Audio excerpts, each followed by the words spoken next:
വാർത്തയിലേക്ക് വിശദമായി. കോൺഗ്രസ് പുനഃസംഘടനയെ ചൊല്ലി തർക്കം രൂക്ഷമാകുന്നു. ഐക്യം അട്ടിമറിച്ചത് ഗ്രൂപ്പ് എന്ന് കെ സുധാകരൻ. വിമർശിക്കുന്നവർ നേതൃത്വം നൽകിയിരുന്നപ്പോൾ എന്തായിരുന്നു അവസ്ഥയെന്നും സുധാകരൻ ചോദിച്ചു. അതേസമയം വിശ്വാസ്യതയ്ക്ക് കളങ്കം വരുത്തിയവരുമായി ചർച്ച നടത്തുന്നതിൽ അർത്ഥമില്ലെന്ന് എം ഹസനും പ്രതികരിച്ചു. പ്രശ്നം പരിഹരിക്കാൻ AICC general secretary Tariq Anwar നാളെ കേരളത്തിലെത്തും. ബത്തേരിയിലെ നേതൃസംഗമത്തിൽ ഉണ്ടാക്കിയെടുത്ത ഐക്യമുന്നേറ്റം പുനഃസംഘടനയുടെ പേരിൽ ഇല്ലാതായെന്ന പൊതുവികാരമാണ് എ ഗ്രൂപ്പിന്. ഐ ഗ്രൂപ്പും ഇതിനെ പിന്തുണയ്ക്കുന്നുണ്ട്. ഒറ്റതിരിഞ്ഞ് ആക്രമിക്കുന്നത് കോൺഗ്രസിൽ പതിവാണെന്നും നേരത്തെ അത് കെ കരുണാകരനെതിരെയായിരുന്നെന്നും കെ മുരളീധരൻ പ്രതികരിച്ചു. മുമ്പ് കെ കരുണാകരനെയായിരുന്നു, ഇപ്പം അത് ഇപ്പോഴത്തെ പ്രതിപക്ഷ നേതാവിലെത്തി. ഇതൊക്കെ ഓരോ കാലഘട്ടത്തിൽ ഓരോ രീതിയിൽ ഓരോ ആക്രമണങ്ങൾ ഉണ്ടാകും. അത് കോൺഗ്രസിൽ പതിവായതുകൊണ്ട് ഞങ്ങൾ അതിനെക്കുറിച്ചൊന്നും ഒരു പൊതു ചർച്ചയിലേക്ക് പോകേണ്ട ആവശ്യമില്ല. KPCC അധ്യക്ഷനുമായി നടത്തിയ ചർച്ചയിൽ പ്രശ്നപരിഹാരം ഉണ്ടാകാത്തതോടെയാണ് ഹൈക്കമാൻഡിനെ സമീപിക്കാൻ തീരുമാനിച്ചത്. സതീശനോ സുധാകരനോ എതിരായിട്ടുള്ള ഒരു നീക്കവും തങ്ങളുടെ ഭാഗത്തു നിന്ന് ഉണ്ടായിട്ടില്ല. തങ്ങളോട് കൂടിയാലോചനകൾ നടത്തിയിരുന്നെങ്കിൽ ഈ പ്രശ്നങ്ങൾ ഒഴിവാക്കാമായിരുന്നെന്നും എം ഹസൻ. ഞങ്ങൾ തീർച്ചയായിട്ടും ഞങ്ങളോടുകൂടി തീരുമാനിക്കാനുള്ള അധികാരവും അവകാശവും പ്രസിഡന്റിനും പാർലമെന്ററി പാർട്ടി ലീഡർക്കുമാണ്. ഞങ്ങളാരും ആ അധികാരത്തെയോ അവകാശത്തെയോ ഒന്നും ചോദിച്ചിട്ടില്ല. അപ്പൊ ഇത് ഞങ്ങളോടുകൂടി ചർച്ച ചെയ്യണം എന്ന് പറഞ്ഞപ്പോൾ അതിന് തയ്യാറായി. എന്തോ കാരണങ്ങൾ കൊണ്ട് നടന്നില്ല. ആ ചർച്ചകൾ പൂർത്തിയാക്കിയ അവസാനം നാടകീയമായിട്ടായിരുന്നു ലിസ്റ്റുകൾ പ്രഖ്യാപിച്ചത്. അതേ തുടർന്ന് സുൽത്താൻ ബത്തേരിയിൽ ഉണ്ടാക്കിയ ഐക്യാന്തരീക്ഷത്തിന് മങ്ങലേറ്റു. അതാണ് സത്യം. ആ മങ്ങലേറ്റു. പരസ്പര വിശ്വാസം നഷ്ടപ്പെട്ടു. ഹൈക്കമാൻഡിനെ സമീപിക്കാനുള്ള സ്വാതന്ത്ര്യം ആർക്കുമുണ്ട്. തങ്ങളിൽ വിശ്വാസമില്ലാത്തതുകൊണ്ടാണല്ലോ ഹൈക്കമാൻഡിനെ സമീപിക്കുന്നത്. വീഴ്ച സംഭവിച്ചിട്ടുണ്ടെങ്കിൽ AICC നേതൃത്വം പറയട്ടെ. വീഴ്ച സംഭവിച്ചിട്ടുണ്ടെങ്കിൽ തിരുത്താൻ തങ്ങൾ തയ്യാറാണെന്നുമായിരുന്നു കെ സുധാകരന്റെ മറുപടി. എല്ലാ നേതാക്കന്മാരോടും ഞങ്ങൾ ഫോണിൽ സംസാരിച്ച് ഓരോ പ്രശ്നത്തോടും ഞങ്ങൾ അവരുടെ അഭിപ്രായങ്ങൾ അറിഞ്ഞിട്ടുണ്ട്, അന്വേഷിച്ചിട്ടുണ്ട്. ഞങ്ങളുടെ മനസ്സിൽ ഞങ്ങൾക്ക് കുറ്റബോധമില്ല. ഇനി ഹൈക്കമാൻഡിന്റെ മുമ്പിൽ പരാതി പറയട്ടെ, ഹൈക്കമാൻഡ് അന്വേഷിക്കട്ടെ. നടപടിയിൽ നമ്മുടെ ഭാഗത്ത് KPCC ഭാഗത്ത് വീഴ്ചയുണ്ടെങ്കിൽ AICC നടപടി എടുത്തോട്ടെ, ഞങ്ങളത് സ്വീകരിച്ചോളാം. ബ്ലോക്ക് പ്രസിഡന്റുമാരുടെ പഠന ശിബിരത്തിൽ AI ഗ്രൂപ്പുകളുടെ പ്രതിനിധികൾ വിട്ടുനിന്നാൽ പുനഃസംഘടനയുടെ പേരിലുണ്ടായ കണ്ണുകടി താഴെത്തട്ടിലേക്കും വ്യാപിക്കുന്നതിന്റെ ആക്കം കൂട്ടുന്ന സാഹചര്യമാകും കോൺഗ്രസിൽ ഉണ്ടാവുക. ന്യൂസ് 18 തിരുവനന്തപുരം. വ്യാജരേഖ കേസിൽ കെ വിദ്യ മുൻകൂർ ജാമ്യം തേടി ഹൈക്കോടതിയെ സമീപിച്ചു. താൻ നിരപരാധിയാണെന്നും വ്യാജരേഖ ചമച്ചിട്ടില്ലെന്നും തനിക്കെതിരെയുള്ളത് വ്യാജ കേസാണെന്നും ചൂണ്ടിക്കാട്ടിയാണ് ഹർജി. അവിവാഹിതയായ തന്നെ അറസ്റ്റ് ചെയ്താൽ ഭാവിയെ ബാധിക്കുമെന്നും അതിനാൽ മുൻകൂർ ജാമ്യം അനുവദിക്കണമെന്നും ഹർജിയിൽ ആവശ്യപ്പെടുന്നു. ഹർജിയിൽ കോടതി പോലീസിന്റെ വിശദീകരണം തേടി. കേസിൽ കെ വിദ്യയെ കണ്ടെത്താൻ സൈബർ സെല്ലിന്റെ സഹായം തേടി പോലീസ്. വിദ്യ ഒളിവിൽ കഴിയുന്ന സ്ഥലത്തെക്കുറിച്ച് സൂചന ലഭിച്ചതായി അഗളി പോലീസ് അറിയിച്ചു. കേസ് അന്വേഷണം ആരംഭിച്ച് ഒരാഴ്ച പിന്നിട്ടെങ്കിലും വിദ്യയെ കണ്ടെത്താൻ കഴിയാത്തതിൽ രൂക്ഷ വിമർശനമാണ് പ്രതിപക്ഷം ഉയർത്തുന്നത്.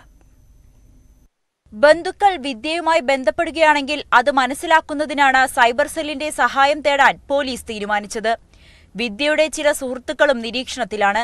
അതിനിടെ കേസിലെ കൂടുതൽ വിവരങ്ങൾ ശേഖരിക്കുന്നതിന് നാളെ അഗളി DYSP മഹാരാജാസ് കോളേജ് പ്രിൻസിപ്പലിന്റെയും Agali CI Attappadi government college പ്രിൻസിപ്പലിന്റെയും മൊഴിയെടുക്കും. പോലീസിന്റെ മെല്ലപ്പോക്കിനെതിരെ രൂക്ഷ വിമർശനമാണ് പ്രതിപക്ഷം ഉന്നയിക്കുന്നത്. ഒരാഴ്ചക്കാലമായിട്ട് വിദ്യ എന്ന് പറയുന്ന പെൺകുട്ടിയെ കണ്ടെത്താൻ പോലും കേരള പോലീസിന് കഴിയാതെ വരുമ്പോൾ വളരെ തിടുക്കപ്പെട്ട് ഈ കേസിൽ FIR രജിസ്റ്റർ ചെയ്ത് മഹാരാജാസ് കോളേജ് പ്രിൻസിപ്പൽ ഉൾപ്പെടെ KSU സംസ്ഥാന പ്രസിഡന്റ് ഉൾപ്പെടെ മഹാരാജാസ് കോളേജിലെ യൂണിറ്റ് വൈസ് പ്രസിഡന്റ് ഉൾപ്പെടെ ഒരു മാധ്യമ സ്ഥാപനത്തിലെ റിപ്പോർട്ടർ ഉൾപ്പെടെ ഉള്ളവർക്കെതിരെ തിടുക്കപ്പെട്ട് കേസെടുക്കുമ്പോൾ വിദ്യയുടെ കേസിനെ മറച്ചു പിടിക്കാനുള്ള ഒരു സമീപനമായിട്ട് അതിനെ നോക്കിക്കാണുകയാണ്. ഇത് സർക്കാരിന്റെ ഇരട്ട നീതിയാണ്, ഇരട്ടത്താപ്പായി തന്നെ KSU അതിനെ നോക്കിക്കാണുകയാണ്. അതിനിടെ കെ വിദ്യയുടെ തൃക്കരിപ്പൂരിലെ വീട്ടിൽ പോലീസ് ഇന്നലെ പരിശോധന നടത്തിയിരുന്നു. പൂട്ടിയ നിലയിലായിരുന്ന വീട് ബന്ധുവാണ് തുറന്നു കൊടുത്തത്. വിദ്യയുടെ അയൽവാസികളിൽ നിന്നും പോലീസ് വിവരങ്ങൾ തേടി. ന്യൂസ് 18 കൊച്ചി. വിദ്യക്കെതിരായ അന്വേഷണം ഇഴയുമ്പോഴും മഹാരാജാസ് കോളേജിലെ റിസൾട്ട് വിവാദത്തിൽ ക്രൈംബ്രാഞ്ച് അന്വേഷണം ദ്രുതഗതിയിലാണ്. മാധ്യമപ്രവർത്തക ഉൾപ്പെടെയുള്ള 3 പ്രതികളെ ഉടൻ ചോദ്യം ചെയ്യും. മാർക്ക് ലിസ്റ്റ് വിവാദത്തിൽ മാധ്യമപ്രവർത്തകയ്ക്കെതിരെ കേസെടുത്തതിനെ ന്യായീകരിച്ച് CPM സംസ്ഥാന സെക്രട്ടറി MV ഗോവിന്ദൻ രംഗത്തെത്തി. MV ഗോവിന്ദന്റെ പ്രതികരണം ധിക്കാരപരമെന്നായിരുന്നു VD സതീശന്റെ പ്രതികരണം. വ്യാപക വിമർശനമുയരുമ്പോഴും മാധ്യമപ്രവർത്തകയെ പ്രതി ചേർത്ത നടപടിയെ ന്യായീകരിക്കുകയാണ് CPM നേതൃത്വം. മാധ്യമപ്രവർത്തകയും ഗൂഢാലോചനയുടെ ഭാഗമാണെന്നും ഗൂഢാലോചനയിൽ പങ്കെടുത്ത എല്ലാവരെയും കേസിന്റെ ഭാഗമായി കൈകാര്യം ചെയ്യുമെന്നാണ് CPM സംസ്ഥാന സെക്രട്ടറിയുടെ നിലപാട്. കേന്ദ്രത്തിന്റെ മാധ്യമവേട്ടയുമായി താരതമ്യം ചെയ്യേണ്ടതില്ല. മാധ്യമത്തിന്റെ പേര് പറഞ്ഞ് കേസിൽ നിന്ന് ഒഴിവാക്കാൻ കഴിയില്ലെന്നും MV ഗോവിന്ദൻ വ്യക്തമാക്കി. ഇത്രയും വമ്പിച്ച രീതിയിലുള്ള ഒരു ഗൂഢാലോചന അതിന് പിന്നിൽ നടത്തിയിട്ടുള്ളത് ആരൊക്കെയാണോ ആരൊക്കെയാണെന്നുള്ളവരെ കണ്ടെത്തി ആവശ്യമായ നടപടി സ്വീകരിക്കണം. FIR എന്ന് പറയാൻ നോക്കേണ്ടതില്ല. അന്വേഷണത്തിന്റെ ഭാഗമായിട്ട് FIR മാത്രമല്ല, പിന്നെ എന്തിനാ അന്വേഷിക്കുന്നത്? എതിർ ശബ്ദങ്ങളെ നിശബ്ദനാക്കാനുള്ള തന്ത്രമാണ് പിണറായി സർക്കാർ പയറ്റുന്നതെന്ന് പ്രതിപക്ഷ നേതാവ് VD സതീശൻ. MV ഗോവിന്ദന്റെ പ്രതികരണം ധിക്കാരപരമാണെന്നും പിണറായി മോദി സ്റ്റൈലിലേക്ക് മാറുന്നുവെന്നും VD സതീശൻ. അഹങ്കാരം നിറഞ്ഞ പ്രതികരണം അധികാരം CPM നേതാക്കളിൽ ഉണ്ടാക്കിയിരിക്കുന്ന ധിക്കാരത്തിന്റെയും അഹങ്കാരത്തിന്റെയും പ്രതിഫലനമാണ്. ഇത് മോഡി സ്റ്റൈലിൽ പിണറായി ആവുകയാണ്. മോഡി സ്റ്റൈൽ. ചങ്ങലയ്ക്ക് ഭ്രാന്ത് പിടിച്ച അവസ്ഥയാണ് സർക്കാരിനെന്ന് BJP സംസ്ഥാന അധ്യക്ഷൻ K സുരേന്ദ്രൻ. മാധ്യമപ്രവർത്തകർ, എതിർ രാഷ്ട്രീയ പാർട്ടികൾ എന്നിവരെ നിശബ്ദരാക്കാനാണ് CPM ലക്ഷ്യമിടുന്നതെന്നും സുരേന്ദ്രൻ. കേരളത്തിൽ മാധ്യമങ്ങളെ കൂച്ചുവിലങ്ങിടാനുള്ള, തങ്ങൾക്കെതിരായ വാർത്തകൾ പുറത്തുവിടുന്നവരെ തച്ച് തകർക്കാനുള്ള സർക്കാരിന്റെ നീക്കമാണ് നടക്കുന്നത്.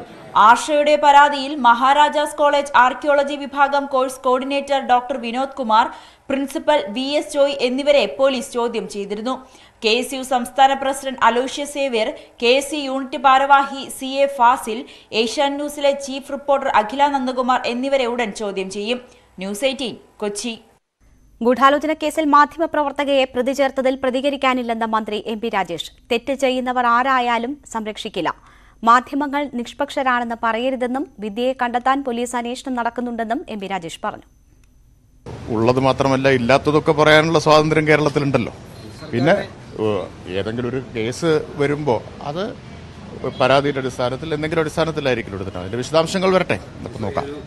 നമ്മളിപ്പോൾ ചില കാര്യത്തിൽ പോലീസിന്റെ നടപടി വൈകുന്നു എന്ന് പറയാ, നമുക്ക് താല്പര്യമുള്ള കേസുകളിൽ അങ്ങനെ പറയുകയും നമുക്ക് എതിരായിട്ട് വരുന്ന സമയത്ത് പോലീസ് പെട്ടെന്ന് നടപടി സ്വീകരിച്ചു എന്ന് പറയാൻ പറ്റില്ല. എല്ലാവർക്കും ഒരേപോലെയാണല്ലോ നിയമം. ചിലതും മാത്രം സെലക്റ്റീവായിട്ട് ഇങ്ങനെ ഊതിപ്പെരിപ്പിച്ച് അവതരിപ്പിക്കുന്നതിന്റെ രാഷ്ട്രീയം മനസ്സിലാവും. മാധ്യമങ്ങൾക്ക് അതിനുള്ള സ്വാതന്ത്ര്യമുണ്ട്, പക്ഷെ നിഷ്പക്ഷരാണെന്ന് അവകാശപ്പെടരുത്, അത്രയേ ഉള്ളൂ. സംസ്ഥാനത്ത് സർവ്വതല സ്പർശിയായ വികസനമാണ് ലക്ഷ്യമെന്ന് ലോക കേരള സഭയിൽ മുഖ്യമന്ത്രി. സംസ്ഥാനത്ത് റെയിൽ കണക്ടിവിറ്റി കുറവാണ്. ഇന്നല്ലെങ്കിൽ നാളെ സിൽവർ ലൈന് അനുമതി കിട്ടുക തന്നെ ചെയ്യും. സിൽവർ ലൈൻ പദ്ധതി യാഥാർത്ഥ്യമാക്കും. വന്ദേ ഭാരത് ട്രെയിൻ വന്നപ്പോൾ മികച്ച സ്വീകാര്യത കിട്ടി. ശബരിമല വിമാനത്താവളവും യാഥാർത്ഥ്യമാക്കുമെന്ന് പിണറായി വിജയൻ പറഞ്ഞു. ക്രൈസ്തവ വിദ്യാഭ്യാസ സ്ഥാപനങ്ങളെ ഇല്ലാതാക്കാൻ ബോധപൂർവമായ ശ്രമം നടക്കുന്നതായി കാഞ്ഞിരപ്പള്ളി ബിഷപ്പ് ജോസ് പുളിക്കൻ. ഇത് ആസൂത്രിതമാണെന്ന് പകൽ പോലെ വ്യക്തമാണെന്നും അദ്ദേഹം ആരോപിച്ചു. സമാനമായ സംഭവങ്ങൾ മറ്റു ചിലയിടങ്ങളിൽ നടന്നപ്പോൾ അവിടെ ഒരു സമരാഭാസവും ഉണ്ടായില്ല. എല്ലാ തരത്തിലും മാധ്യമങ്ങൾ വസ്തുത വളച്ചൊടിക്കുന്ന കാലമാണ് ഇത്. ആസൂത്രിതമായ ഭീകരവാദ പ്രവർത്തനങ്ങളെ തിരിച്ചറിയണമെന്നും അദ്ദേഹം പറഞ്ഞു. സിറോ മലബാർ സഭ പ്രത്യേക സിനഡിന് നാളെ കൊച്ചിയിൽ തുടക്കം. സിനഡ് സമാപിക്കുന്നതിന് മുൻപ് സെന്റ് മേരീസ് കത്തീഡ്രൽ തുറന്നില്ലെങ്കിൽ മുൻകൈയെടുത്ത് തുറക്കുമെന്ന് അതിരൂപതാ സംരക്ഷണ സമിതി മുന്നറിയിപ്പ് നൽകി. വൈദികരെയും വിശ്വാസികളെയും കണക്കിലെടുക്കാതെ സിനഡ് അവസാനിച്ചാൽ അത് അംഗീകരിക്കില്ലെന്ന് അൽമായ മുന്നേറ്റ സമിതിയും വ്യക്തമാക്കി. സാധാരണ നിലയിൽ വർഷത്തിൽ 2 തവണയാണ് സിനഡ് ചേരുക. ഏകീകൃത കുർബാന ചൊല്ലിയുള്ള അടിയന്തര സാഹചര്യം കണക്കിലെടുത്താണ് പ്രത്യേക സിനഡ് വിളിച്ചു ചേർത്തിരിക്കുന്നത്. വിഷയത്തിൽ പ്രത്യേക സിനഡ് ചേരണമെന്ന് വത്തിക്കാനും നിർദ്ദേശിച്ചിരുന്നു. ഈ സാഹചര്യത്തിലാണ് കാക്കനാട് മൗണ്ട് സെന്റ് തോമസിൽ നാളെ മുതൽ 16 വരെ പ്രത്യേക സിനഡ് ചേരുന്നത്. എറണാകുളം അങ്കമാലി അതിരൂപതയിലെ വൈദികരെ പ്രത്യേക സിനഡ് ചേരുന്ന കാര്യം അറിയിച്ചിട്ടില്ലെന്ന് അതിരൂപത സംരക്ഷണ സമിതി ആരോപിച്ചു. സിനഡ് അവസാനിക്കുന്നതിന് മുമ്പ് സെന്റ് മേരീസ് കത്തീഡ്രൽ തുറന്നില്ലെങ്കിൽ മുൻകൈയെടുത്ത് തുറക്കും. എറണാകുളം അങ്കമാലി അതിരൂപതയുടെ സംസ്കാരത്തിൽ അലിഞ്ഞു ചേർന്ന ജനാഭിമുഖ കുർബാനയല്ലാതെ മറ്റൊരു രീതിയും ഞങ്ങൾക്ക് സ്വീകാര്യമല്ല. ഈ കാര്യം വത്തിക്കാനെയും സഭാധികാരികളെയും പലവട്ടം ധരിപ്പിച്ചിട്ടുള്ളതാണ്. ആ ധരിപ്പിച്ചിട്ടുള്ളതിൻ്റെ പശ്ചാത്തലത്തിൽ പിതാക്കന്മാർ വിവേകപൂർവം ഒരു തീരുമാനമെടുത്ത് ഈ പ്രതിസന്ധിക്ക് പരിഹാരം കാണണമെന്നാണ് ഞങ്ങൾ ആഗ്രഹിക്കുന്നത്. അപ്പോസ്തലിക് ഡെലിഗേറ്റിന്റെ കീഴിൽ സഭയെ കൊണ്ടുവരണമെന്നാണ് അൽമായ മുന്നേറ്റ സമിതിയുടെ ആവശ്യം. 16 ഫെറോനകളിലെ പ്രമേയങ്ങളും സഭാപിതാക്കന്മാർക്ക് കൈമാറും. അതേസമയം സിനഡ് തുടങ്ങി അവസാനിക്കുന്ന ദിവസം വരെ സെന്റ് മേരീസ് ബസിലിക്കയ്ക്ക് മുന്നിൽ വിശ്വാസികളുടെ നേതൃത്വത്തിൽ വൈകിട്ട് പ്രാർത്ഥനായജ്ഞവും നടത്തും. ന്യൂസ് 18 കൊച്ചി. കോഴിക്കോട് കൂറാച്ചുണ്ടിൽ യുവാക്കളുടെ അഴിഞ്ഞാട്ടം. നഗരമധ്യത്തിൽ 2 പേർ 1.5 മണിക്കൂറോളം ഏറ്റുമുട്ടി ഭീകരാന്തരീക്ഷം സൃഷ്ടിച്ചു. കൂരാച്ചുണ്ട് സ്വദേശികളായ റംഷാദ്, റഷീദ് എന്നിവർക്കെതിരെ പോലീസ് കേസെടുത്തു. റംഷാദ് കഞ്ചാവിനും റഷീദ് മദ്യത്തിനും അടിമകളാണ്. ഇരുവരും തമ്മിലുള്ള തർക്കമാണ് തമ്മിൽ തല്ലിലേക്ക് നീണ്ടത്. ഡിവൈഎഫ്ഐ നേതാവിനെ കുത്തിയ കേസിലെ പ്രതിയാണ് റംഷാദ്. മാനസികാസ്വാസ്ഥ്യം പ്രകടിപ്പിച്ചതിനെ തുടർന്ന് ആശുപത്രിയിൽ പ്രവേശിപ്പിക്കുകയും തുടർന്ന് ജാമ്യത്തിൽ പുറത്തിറങ്ങുകയുമായിരുന്നു. അക്രമത്തിനിടയിൽ വഴിയിൽ പാർക്ക് ചെയ്തിരുന്ന വാഹനങ്ങൾക്ക് കേടുപാടുകൾ സംഭവിച്ചു. കസ്റ്റഡിയിലെടുത്ത ഇരുവരെയും സ്റ്റേഷൻ ജാമ്യത്തിൽ വിട്ടയച്ചു.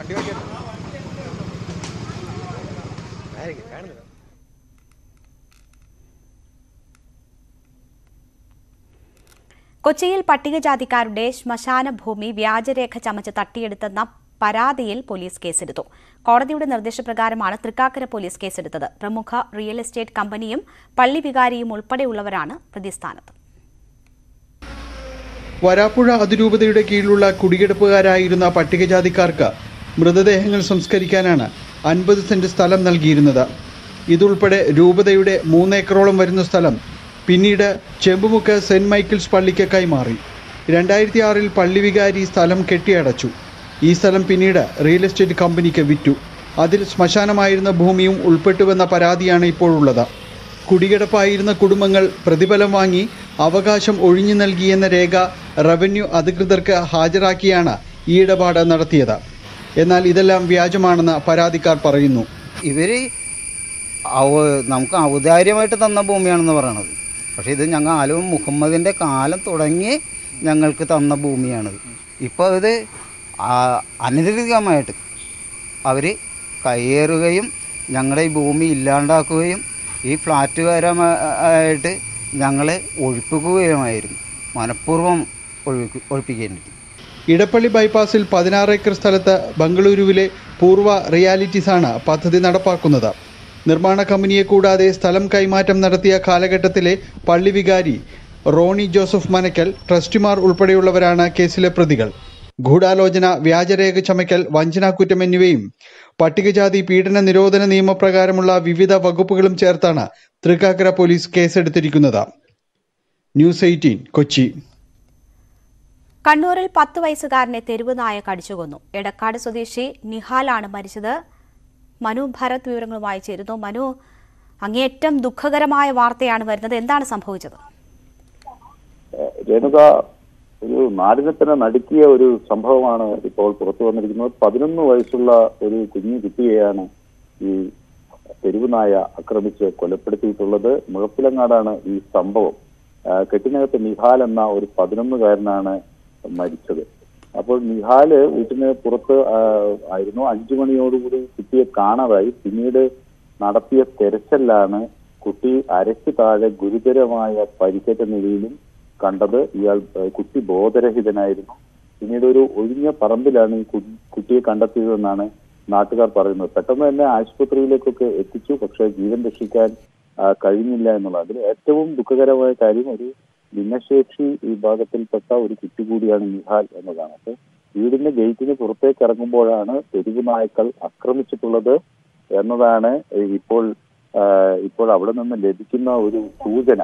പക്ഷെ ഈ തെരുവുനായ പ്രശ്നം കഴിഞ്ഞ കുറച്ച് ദിവസമായി ഈ കണ്ണൂരിൽ വ്യാപകമായി വരികയാണ്. ഇത് കുട്ടികളെ തെരുവുനായ ആക്രമിക്കുന്ന സംഭവം തുടർച്ച റിപ്പോർട്ട് ചെയ്യുകയാണ്. നമ്മൾ തന്നെ കഴിഞ്ഞ കുറച്ച് ദിവസങ്ങൾക്ക് മുമ്പ് ഈ സ്കൂൾ വിട്ടു മടങ്ങുന്ന ഒരു 5ാം ക്ലാസ്സുകാരനെ ചെമ്പാട് വെച്ച് തെരുവുനായ കടിച്ചു പറിച്ചതിന്റെ സംബന്ധിച്ചുള്ള തീർച്ചയായും മനു, കഴിഞ്ഞ ദിവസങ്ങളിൽ നിന്ന് മാത്രമല്ല കുറെ കാലമായി ഇത് വലിയ വിഷയമാണ്. കഴിഞ്ഞ സെപ്റ്റംബർ മാസങ്ങളിലൊക്കെ 2022 സെപ്റ്റംബർ മാസങ്ങളിലൊക്കെ ഈ 21 മരണം എന്ന കണക്ക് വരികയും വിദഗ്ധ സമിതിയെ നിയമിക്കുകയും ഇത് ഒഴിവാക്കാനുള്ള വലിയ ചർച്ചകളും പദ്ധതികളും ഒക്കെ ആവിഷ്കരിക്കുകയും ചെയ്തതാണ്.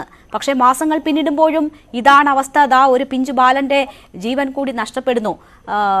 എങ്ങനെ ഈ സംഭവം ഉണ്ടായി എന്നാണ് മനസ്സിലാക്കുന്നത്? ഇവിടെ വലിയ തെരുവ് നായ ശല്യമുള്ള ഇടമായിരുന്നു.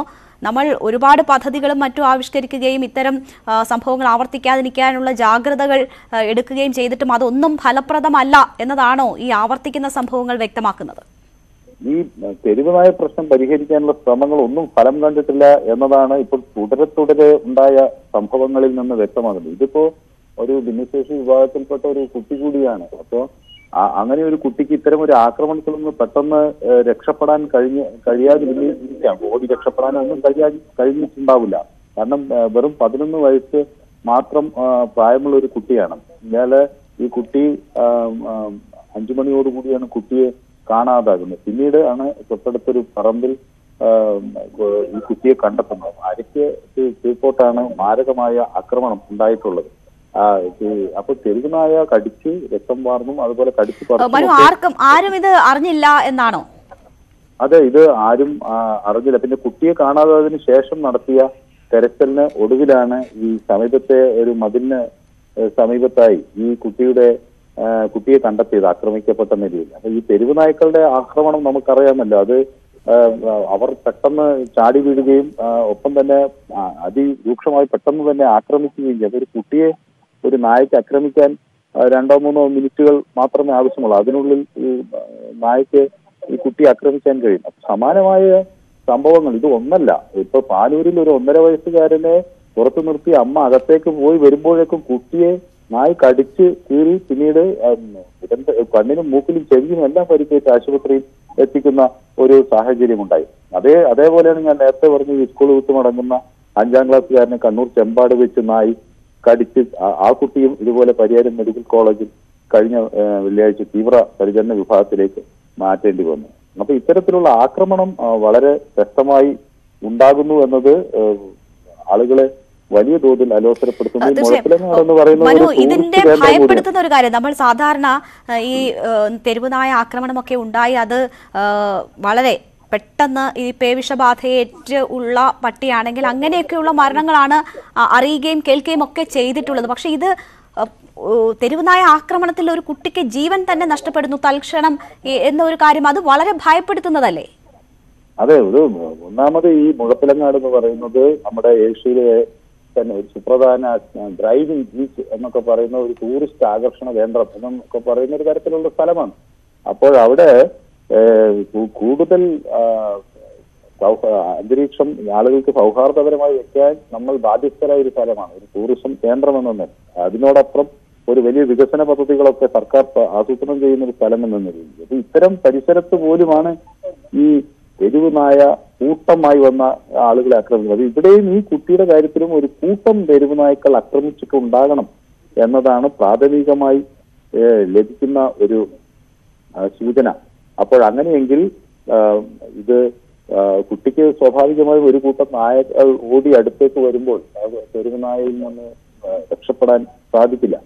അപ്പോൾ അത്തരമൊരു ഘട്ടത്തിൽ കുട്ടി നായ്ക്കൾ കുട്ടി ആക്രമിക്കുമ്പോൾ മറ്റൊരു വഴിയുമില്ലാതെയായിരിക്കാം ആ കുട്ടി ഇതിനൊന്നും കീഴടങ്ങേണ്ടി വന്നിട്ടുണ്ടാവുക. അത് എത്ര ഭയാനകവും ആ കുട്ടി എന്തുമാത്രം പേടിച്ചിട്ടുണ്ടാകും എന്നതിനെ സംബന്ധിച്ച് നമുക്ക് ഊഹിക്കാൻ പോലും കഴിയില്ല. കാരണം ഒരു നായക്കൂട്ടം അതുപോലെയുള്ള ഒരു കുട്ടിയുടെ നേരെ പാഞ്ഞെടുക്കുമ്പോൾ ഉണ്ടാകുന്ന പ്രയാസം എന്തായിരിക്കും എന്ന് നമുക്ക് ഒരുപക്ഷെ ഊഹിക്കാൻ പോലും കഴിയില്ല. ഏതായാലും പിന്നീട് ഈ ആളുകൾ കുട്ടിയെ കാണാനില്ല എന്ന് പറഞ്ഞ് വീട്ടുകാരൊക്കെ അന്വേഷിക്കുമ്പോഴാണ് ഈ സംഭവം ഒക്കെ അറിയുന്നത്. പിന്നീട് പെട്ടെന്ന് തന്നെ തലശ്ശേരി ജനറൽ ആശുപത്രിയിലേക്ക് കൊണ്ടുപോയി എന്നാണ് അവിടുന്ന് മനസ്സിലായത്. പിന്നെ അതിനുശേഷം കുട്ടിയെ രക്ഷിക്കാൻ കഴിഞ്ഞില്ല. ഒരുപക്ഷെ രക്തം വാർന്നും ഈ ആക്രമണത്തിൽ ഗുരുതരമായ പരിക്കേറ്റതിന്റെയും ഒക്കെ ഭാഗമായും ഒപ്പം തന്നെ ഒരു ഭയപ്പാടോടുകൂടിയായിരിക്കും കുട്ടി ഈ സാഹചര്യത്തിലുണ്ട്. അവിടുന്ന് തന്നെ ബോധരഹിതനെയാണ് ഈ ഒഴിഞ്ഞ പറമ്പിൽ നാട്ടുകാർ.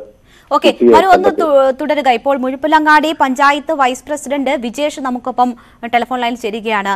ശ്രീ വിജേഷ്, അങ്ങേയറ്റം ദുഃഖകരമായ ഒരു വാർത്തയാണ് നമുക്ക് ലഭിച്ചിരിക്കുന്നത്. 11 വയസ്സുകാരന് തെരുവുനായ ആക്രമണത്തിൽ ദാരുണാന്ത്യം ഉണ്ടായിരിക്കുന്നു എന്ന വാർത്ത. ഈ സംഭവത്തെക്കുറിച്ച് താങ്കൾക്ക് അറിയാവുന്നത് എന്താണ്? വിജേഷ്, കേൾക്കാമോ? വിജേഷിലേക്ക് വരാം. എന്തായാലും അങ്ങേയറ്റം ദുഃഖകരമായ മനു, ചില വ്യക്തതകൾ ഈ വിഷയത്തിൽ കുറച്ചുകൂടി വേണം. ഈ ഓൺലൈൻ സൈറ്റിലൊക്കെ കഴിഞ്ഞ ദിവസം ഈ കണ്ണൂരിൽ ഒരു 10 വയസ്സുകാരന് തെരുവുനായ ആക്രമണത്തിൽ ഗുരുതരമായി പരിക്കേറ്റു എന്ന വിവരങ്ങളുണ്ട്. ഈ സംഭവത്തെക്കുറിച്ച് തന്നെയാണോ അത്, അതോ ഇത് ഇന്ന് വൈകിട്ട് സംഭവിച്ചത് അടുത്ത സംഭവമാണോ? അല്ല, ഇത് വൈകുന്നേരം ആണ് ഈ സംഭവം ഉണ്ടായത് എന്നാണ് മനസ്സിലാകുന്നത്. 5 മണിയോടുകൂടിയാണ് ഗുരുതരമായി ഈ കുട്ടിയെ കാണാതായത്. പിന്നീടാണ് കുട്ടി മരിക്കുന്ന ഒരു സാഹചര്യം ഉണ്ടായതെന്നാണ് വ്യക്തമാകുന്നത്. ഏതാനും അയൽക്കാരുടെ അന്വേഷണത്തോടു കൂടി നിന്നാണ് ഇത് കുട്ടിയെ കണ്ടെത്താനൊക്കെ കഴിഞ്ഞത്. ഓക്കെ, അപ്പോൾ കണ്ണൂരിൽ തന്നെ പലയിടങ്ങളിലും തെരുവുനായ ആക്രമണം രൂക്ഷമാണ് എന്നത് വേണം ഇതിൽ നിന്ന് മനസ്സിലാക്കാൻ. 2 ദിവസം മുൻപും ഒരു 10 വയസ്സുകാരന് ഗുരുതരമായി പരിക്കേൽക്കുന്ന ഒരു സാഹചര്യം ഉണ്ടായിരുന്നു. മനു, ഈ കഴിഞ്ഞ ദിവസങ്ങളിൽ നമുക്കറിയാം, ഞാൻ നേരത്തെ സൂചിപ്പിച്ചതുപോലെ സെപ്റ്റംബറിൽ വലിയ രീതിയിൽ ഒക്കെ നമ്മൾ ഇതിനെക്കുറിച്ച് ചർച്ച ചെയ്തതാണ്. ഈ വാക്സിനേഷൻ യജ്ഞം തന്നെ, പട്ടികൾക്ക് വാക്സിൻ നൽകുന്നതിന് ഒക്കെയുള്ള നടപടികൾ എടുക്കുകയും അങ്ങനെ നിരവധിയായിട്ടുള്ള പ്രഖ്യാപനങ്ങളും പദ്ധതികളും ഒക്കെ ആവിഷ്കരിക്കുകയും ഒക്കെ ചെയ്തത് കണ്ടതാണ്. പക്ഷേ കുറച്ച് ദിവസങ്ങൾ വലിയ അനക്കമില്ലായിരുന്നു. ഇപ്പോൾ വീണ്ടും ഇത്തരം സംഭവങ്ങൾ ആവർത്തിക്കുന്നു. നിരവധി ഇടങ്ങളിൽ നിന്നും ഇത്തരം സംഭവങ്ങൾ ആവർത്തിച്ചുകൊണ്ടുള്ള വാർത്ത വരുന്നു. അതിന് എന്തെങ്കിലും പ്രത്യേക കാരണങ്ങളോ സാഹചര്യങ്ങളോ ഉണ്ടാവോ? കാലാവസ്ഥയുമായി ബന്ധപ്പെട്ടോ അല്ലെങ്കിൽ എന്തെങ്കിലും തരത്തിൽ അങ്ങനെ പ്രത്യേക കാരണങ്ങൾ എന്തെങ്കിലും ഉണ്ടാകുമോ? ഇത് ആദ്യഘട്ടങ്ങളിൽ ഈ പട്ടികളെ പിടികൂടുന്നതിനും അതിനെ വന്ധീകരിക്കുന്നതിനും ഒക്കെയുള്ള ശ്രമങ്ങൾ എല്ലായിടത്തും നടന്നിരുന്നു. കണ്ണൂരും സമാനമായ രീതിയിൽ ഇതിനെ വേണ്ടിയുള്ള കേന്ദ്രങ്ങൾ ഒക്കെ ജില്ലാ പഞ്ചായത്തിന്റെ നേതൃത്വത്തിൽ ആരംഭിക്കുകയും അത് ഈ നായ്ക്കളെ അങ്ങോട്ട് കൊണ്ടുപോവുകയും ഇതൊക്കെ ചെയ്യുന്ന ഈ വിഷബാധ ഏൽക്കാതിരിക്കാനൊക്കെയുള്ള വാക്സിനേഷൻ എടുക്കുന്ന നടപടികളും ഒക്കെ നടന്നിരുന്നു. പക്ഷെ അത് പിന്നീട് ആ ഒരു ജാഗ്രത ഇല്ലാതായപ്പോൾ വീണ്ടും ഇത്തരം സംഭവങ്ങൾ കൂടുതലായി റിപ്പോർട്ട് ചെയ്യുന്നു എന്നതാണല്ലേ എന്ന് വേണം കരുതാൻ. കാരണം ഇത് 1-2 സംഭവങ്ങളല്ല, ഈ കഴിഞ്ഞ ഒരാഴ്ചക്കുള്ളിൽ തന്നെ നിരവധി സംഭവങ്ങൾ കണ്ണൂർ ജില്ലയിൽ തന്നെ ഉണ്ടായി. ഇപ്പോൾ 5 വയസ്സുകാരനായ ഒരു മുഹമ്മദ് റഫാൻ എന്ന ഒരു കുട്ടിയെയാണ് ചെമ്പാട് വെച്ച് തെരുവ് നായ്ക്കൾ ക്രൂരമായി കടിച്ച് പരിക്കേൽപ്പിച്ചത്. വ്യാഴാഴ്ച ആ കുട്ടി സ്കൂളിൽ നിന്ന് മടങ്ങി വരികയാണ്. അപ്പൊ പ്രത്യേകിച്ച് ഒരു കാരണവുമില്ല, സ്കൂളിൽ നിന്ന് മടങ്ങി വരുന്നു, കളിക്കുന്നു. അത്തരം ഘട്ടങ്ങളിലാണ് ഈ നായ്ക്കളുടെ ഒരു ആക്രമണം ഉണ്ടാകുന്നത്. ചെമ്പാട് ഇൻഡോർ സ്റ്റേഡിയത്തിൽ വെച്ചാണ് ആ കുട്ടി ആക്രമിക്കപ്പെട്ടത്. അതിന് ആ കുട്ടിക്ക് അന്ന് വലത് കൈക്കും കാലിനും ഒക്കെ ആഴത്തിൽ കടിയേറ്റു. അന്ന് പക്ഷെ പെട്ടെന്ന് നാട്ടുകാരും ഓട്ടോറിക്ഷ ഡ്രൈവർമാരും എല്ലാം ഓടിയെത്തി കുട്ടിയെ രക്ഷിച്ച് തലശ്ശേരി ജില്ലാ ആശുപത്രിയിലേക്ക് കൊണ്ടുപോയി അവിടെ പ്രഥമ ശുശ്രൂഷ നൽകി പിന്നെ കണ്ണൂർ മിംസിലേക്ക് മാറ്റി. അങ്ങനെയൊക്കെ ഇതായി. അപ്പോഴേക്കും ഈ വലത് കൈയിലെ മാംസം പോലും ഈ കുട്ടിക്ക് അന്ന് നഷ്ടപ്പെട്ട് പിന്നീട് പ്ലാസ്റ്റിക് സർജറി ചെയ്യേണ്ട ഒരു സാഹചര്യം ഒക്കെ ഉണ്ടായി. അപ്പൊ അതിനും മുന്നത്തെ ഒരു ദിവസം മുന്നെയാണ് നമുക്ക് ഇതുപോലെ വേറൊരു വിവരം പുറത്തു വരുന്നത്.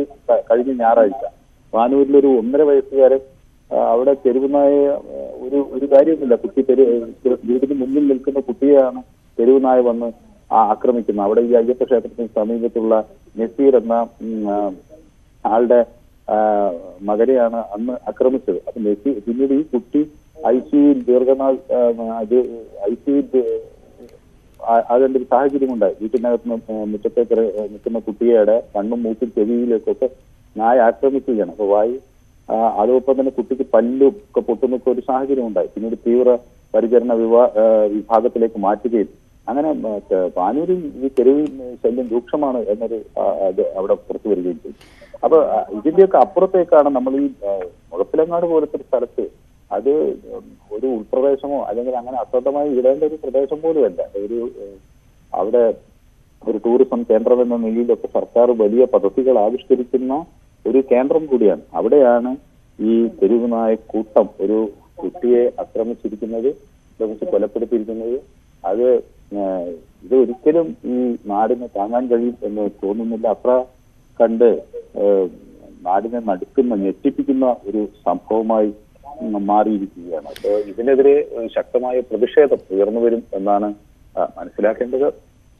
ഇതിനെതിരെ നടപടികൾ ആവശ്യപ്പെട്ടുകൊണ്ടുള്ള പ്രതിഷേധങ്ങൾ പല കോണുകളിൽ നിന്നും ഉയർന്നു വരും. ഈ കുട്ടികളെ ആണ് പ്രത്യേകിച്ച് ഈ നായക്കൂട്ടങ്ങൾ ലക്ഷ്യം വെക്കുന്നത് എന്നതാണ് ഏറ്റവും വേദനാജനകമായിട്ടുള്ള കാര്യം. കാരണം തീർച്ചയായും മനു, അങ്ങേയറ്റം വേദനാജനകമായ വാർത്തയാണ്. കുട്ടിയുടെ ഈ ദാരുണമായ സംഭവത്തിൽ ജീവൻ നഷ്ടപ്പെട്ട കുട്ടിയുടെ ചിത്രമാണ് കാണുന്നത്. ആർക്കും സഹിക്കാൻ കഴിയില്ല ഇങ്ങനെ ഒരു സംഭവം. തെരുവുനായ ആക്രമണത്തിൽ ഒരു കുട്ടിക്ക് ജീവൻ നഷ്ടപ്പെടുന്ന സാഹചര്യം ഉണ്ടായിരിക്കുന്നു. ഇപ്പോൾ കഴിഞ്ഞ കുറേ ദിവസങ്ങളിലായി ഈ വാർത്ത റിപ്പോർട്ട് ചെയ്ത മനു പറഞ്ഞതുപോലെ കുറേ ദിവസങ്ങളിലായി സംസ്ഥാനത്ത് പലയിടത്തിലും തെരുവുനായ ശല്യം അങ്ങേയറ്റം രൂക്ഷമായിരിക്കുന്ന സാഹചര്യം, നിരവധി പേർക്ക് കടിയേൽക്കുന്ന സാഹചര്യം, അതിൽ പലതും കുട്ടികളാണ്. കുട്ടികൾക്ക് അതിക്രൂരമായ ആക്രമണം നേരിടേണ്ടി വരുന്നു. 1.5 വയസ്സുകാരന് മുഖത്ത് ഉൾപ്പെടെ കടിയേൽക്കുകയും പല്ല് നഷ്ടപ്പെടുകയും ഒക്കെ ചെയ്യേണ്ടി വരുന്ന സാഹചര്യം. അങ്ങേയറ്റം ദുഃഖകരമായ സാഹചര്യമാണ് ഇത്.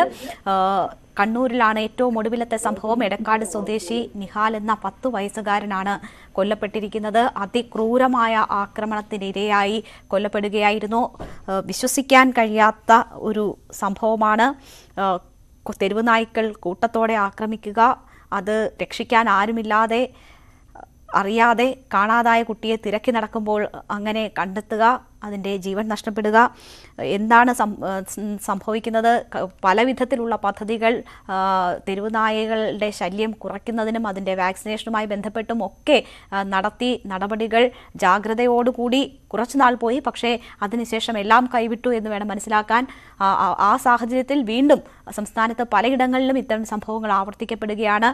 ഇതിൽ നിയമം മാറ്റണം എന്നതൊക്കെ ആവശ്യപ്പെട്ട് സുപ്രീം കോടതിയെ സമീപിക്കുകയും ആ വഴിക്കൊക്കെ സർക്കാർ നീങ്ങിയിരുന്നു. മറ്റ് പല പദ്ധതികളും ആവിഷ്കരിച്ച് നടപ്പാക്കുക എന്നതൊക്കെ തദ്ദേശ ഭരണ വകുപ്പുമായി ബന്ധപ്പെട്ടൊക്കെ ആലോചനകളും പ്രഖ്യാപനങ്ങളും ഒക്കെ വന്നതാണ്. പക്ഷേ അതൊന്നും ഫലം കാണുന്നില്ല എന്ന് തന്നെയാണ് ആവർത്തിക്കപ്പെടുന്ന ഈ വാർത്തകൾ സൂചിപ്പിക്കുന്നത്. കണ്ണൂരിൽ കഴിഞ്ഞ ദിവസവും ഇത്തരം ആക്രമണമുണ്ടായിരുന്നു. അത് നേരത്തെ മനു തന്നെ സൂചിപ്പിച്ചിരുന്നു. ചമ്പാടാണ്, അത് 5 വയസ്സുകാരനായ ഒരു കുട്ടിക്കാണ്. ആ കുട്ടിയും വലിയ രീതിയിൽ ആക്രമണത്തിനിരയാവുകയും ഗുരുതരമായ പരിക്കുകളോടെ ആശുപത്രിയിൽ കഴിയുകയുമാണ്. അപ്പോഴാണ് മറ്റൊരു കുട്ടി ആക്രമണത്തിന് ഇരയായി കൊല്ലപ്പെടുന്ന സാഹചര്യം ഉണ്ടാകുന്നത്. പത്തനംതിട്ടയിലും തിരുവനന്തപുരത്തും സംസ്ഥാനത്തിന്റെ മറ്റ് പല ഭാഗങ്ങളിലും ഇത്തരം സംഭവങ്ങൾ ആവർത്തിച്ചുകൊണ്ടിരിക്കുന്നു. മനു ഭരത് നമുക്കൊപ്പം ചേരുന്നു. മനു, തെരുവുനായ്ക്കളെ കൊല്ലുന്നതുമായി ബന്ധപ്പെട്ടും കൊല്ലരുത് എന്ന് പറഞ്ഞുമൊക്കെ 2 ഭാഗമായി നിന്ന് വാദപ്രതിവാദങ്ങളൊക്കെ നമ്മൾ കേട്ടതാണ്. ഇത്തരം സംഭവങ്ങൾക്കൊരു അറുതി ഉണ്ടാകണം എന്നതാണ് നമ്മൾ ആഗ്രഹിക്കുന്നത്. അതിനുവേണ്ടി തന്നെയാണ് എല്ലാവരും പ്രവർത്തിക്കുന്നതും. പക്ഷേ അതൊന്നും ഫലം കാണുന്നില്ല. ഇത്തരം സംഭവങ്ങൾ ആവർത്തിച്ചു കൊണ്ടിരിക്കുന്നു. അതിൻ്റെ ഏറ്റവും ക്രൂരമായ നിലയിൽ ആവർത്തിച്ചു കൊണ്ടിരിക്കുന്നു എന്നത് വേണം മനസ്സിലാക്കാൻ. ഈ സംഭവവുമായി ബന്ധപ്പെട്ട് നമുക്ക് ഏറ്റവും ഒടുവിൽ കൂടുതലായി ലഭിക്കുന്ന വിവരങ്ങൾ എന്താണ്? ഇതിൽ ഏറ്റവും പ്രധാനം ഈ കുട്ടിക്ക് അങ്ങനെ സംസാരിക്കാനൊക്കെ പ്രയാസമുള്ള ഒരു കുട്ടിയാണ്. ഞാൻ നേരത്തെ സൂചിപ്പിച്ചതുപോലെ ഭിന്നശേഷി വിഭാഗത്തിലൊക്കെ പെടുന്ന ഒരു കുട്ടി എന്ന് വേണമെങ്കിൽ പറയാം. അപ്പോൾ ആ കുട്ടിക്ക് അതിന് വേണ്ട രീതിയിൽ പ്രതികരിക്കാൻ സ്വാഭാവികമായി നമുക്കറിയാമല്ലോ. നായക്കൂട്ടം ഇങ്ങനെ ഓടിയെടുക്കുമ്പോൾ ഒരു 11-കാരന് പ്രത്യേകിച്ച് ചില ശാരീരിക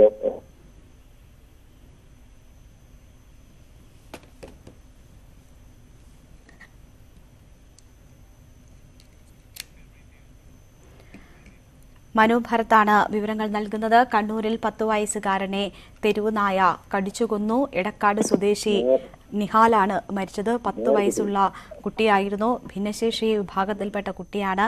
കുട്ടി ആക്രമിക്കപ്പെടുന്ന വിവരം ആരും അറിഞ്ഞിരുന്നില്ല. ആദ്യം കുട്ടിയെ കാണാതായി എന്ന നിലയിൽ മനസ്സിലാക്കുകയും കുട്ടിയെ അന്വേഷിക്കുകയും ചെയ്തു. ഒടുവിലാണ് ഇങ്ങനെ തെരുവുനായ്ക്കളുടെ കടിയേറ്റ് അവശ നിലയിൽ കുട്ടിയെ കണ്ടെത്തുന്നത്. അതിൻ്റെ ജീവൻ രക്ഷിക്കാനായില്ല. അങ്ങേയറ്റം ദുഃഖകരമായ വാർത്തയാണ്. കണ്ണൂരിൽ കഴിഞ്ഞ ദിവസങ്ങളിലും പലയിടങ്ങളിലും തെരുവുനായ ശല്യം രൂക്ഷമായിരുന്നു. 1.5 വയസ്സുള്ള കുട്ടിയെ വീട്ടിൽ കയറി ആക്രമിക്കുന്ന സാഹചര്യവുമൊക്കെ ഉണ്ടായിരുന്നു. ആ കുട്ടി ഉൾപ്പെടെ ഗുരുതര അവസ്ഥയിൽ ചികിത്സയിലാണ്. മറ്റ് കുട്ടികൾക്കും പരിക്കേറ്റതിൻ്റെ വാർത്തകൾ വന്നിരുന്നു. അതിനൊടുവിലാണ് ഇപ്പോൾ ഏറ്റവും ദാരുണമായ ഒരു സംഭവം കൂടി റിപ്പോർട്ട് ചെയ്യുന്നത്. തെരുവുനായയുടെ ആക്രമണത്തിൽ 11 വയസ്സുകാരന് ജീവൻ നഷ്ടമായിരിക്കുന്നു. മനു തുടരുന്നുണ്ട്. മനു, കേൾക്കാമോ? രേണുക, ഇതിപ്പോൾ ഈ കണ്ണൂരിനെ മൊത്തത്തിൽ നടുക്കി എന്ന് വേണം പറയാൻ. കാരണം ഇത് തുടരെ ഇത്തരം സംഭവങ്ങൾ കഴിഞ്ഞ കുറച്ച് ദിവസങ്ങളിലായി ഉണ്ടായിട്ടും വേണ്ട മുൻകരുതലുകൾ അധികൃതരുടെ ഭാഗത്തുനിന്ന് ഉണ്ടായില്ല എന്ന് വേണം നമുക്ക് ഇപ്പോൾ മനസ്സിലാക്കാൻ. കാരണം കഴിഞ്ഞ കുറച്ച് ദിവസങ്ങളായി ഇത് സംബന്ധിച്ചുള്ള വാർത്തകൾ കണ്ണൂരിൽ നിന്നും തുടർച്ചയായി വരികയാണ്. ഞാൻ നേരത്തെ രേണുക പറഞ്ഞതുപോലെ 1.5 വയസ്സുകാരൻ, അതുപോലെ 5ാം ക്ലാസ്സുകാരൻ, ഇങ്ങനെ തുടരെ ഇത് സംബന്ധിച്ചുള്ള വാർത്തകൾ വന്നിട്ടും നായ്ക്കളുടെ ആക്രമണം രൂക്ഷമാകുന്നു എന്ന വിവരങ്ങൾ പുറത്തു വന്നിട്ടും അത് ഒരു പക്ഷേ വേണ്ട രീതിയിൽ അധികൃതർ ഗൗനിച്ചില്ല എന്നതിന്റെ ഏറ്റവും ഒടുവിലത്തെ ഇരയാണ് ഈ 11-കാരൻ. മാത്രവുമല്ല, ഈ കുട്ടിയുടെ ആരോഗ്യ പരിസ്ഥിതി നമുക്കറിയാം കുറച്ച് പ്രയാസമുള്ളതാണ്. അപ്പൊ അങ്ങനെയുള്ള ഒരു കുട്ടിയാണ് ഈ നായ്ക്കൾ കൂട്ടത്തോടെ വരികയും ആക്രമിക്കുകയും ചെയ്തത്. പിന്നീട് ആശുപത്രിയിൽ കുട്ടി എത്തിക്കുമ്പോൾ കുട്ടിയുടെ ശരീരത്തിന്റെ താഴെ കാലും അതുപോലെ താഴോട്ടുള്ള ഭാഗങ്ങളെല്ലാം ക്രൂരമായ ആക്രമണത്തിന് തന്നെ ഇരയായതിന്റെ പാടുകളാണ് കണ്ടെത്തിയാൻ കഴിഞ്ഞത് എന്നാണ് വ്യക്തമായിട്ടുള്ളത്. അപ്പോൾ നായക്കൂട്ടമായിരിക്കാം കുട്ടിയെ ആക്രമിച്ചത് എന്ന ഒന്നിലധികം നായ്ക്കൾ ചേർന്നായിരിക്കണം ആക്രമിച്ചത് എന്നാണ് മനസ്സിലാക്കുന്നത്. ഏതായാലും ആളുകൾക്ക് കുട്ടിയെ കാണാതായതിനെ തുടർന്ന് അന്വേഷിച്ച് ഒരു കുട്ടിയെ കണ്ടെത്തണ്ട. അപ്പൊ കടിച്ചു വലിച്ചു കൊണ്ടുപോയിട്ടുണ്ടാകണം. അങ്ങനെ ഒരു കുട്ടിയെ ശരി മനു ഒന്ന് തുടരുക. ഇപ്പോൾ നമുക്കൊപ്പം ബാലാവകാശ commission chairman KV Manoj Kumar ചേരുകയാണ്. സാർ, ഒരു അങ്ങേയറ്റം ദുഃഖകരമായ വാർത്തയാണ് താങ്കളെ അറിയിക്കാനുള്ളത്. കണ്ണൂരിൽ തെരുവുനായയുടെ ആക്രമണത്തിൽ ഒരു കുട്ടിക്ക് ജീവൻ നഷ്ടപ്പെട്ടിരിക്കുന്നു. 11 വയസ്സുകാരനായ ഭിന്നശേഷി കുട്ടിയാണ് മരിച്ചിരിക്കുന്നത്. എടക്കാട് സ്വദേശി നിഹാൽ എന്നാണ് പേര്.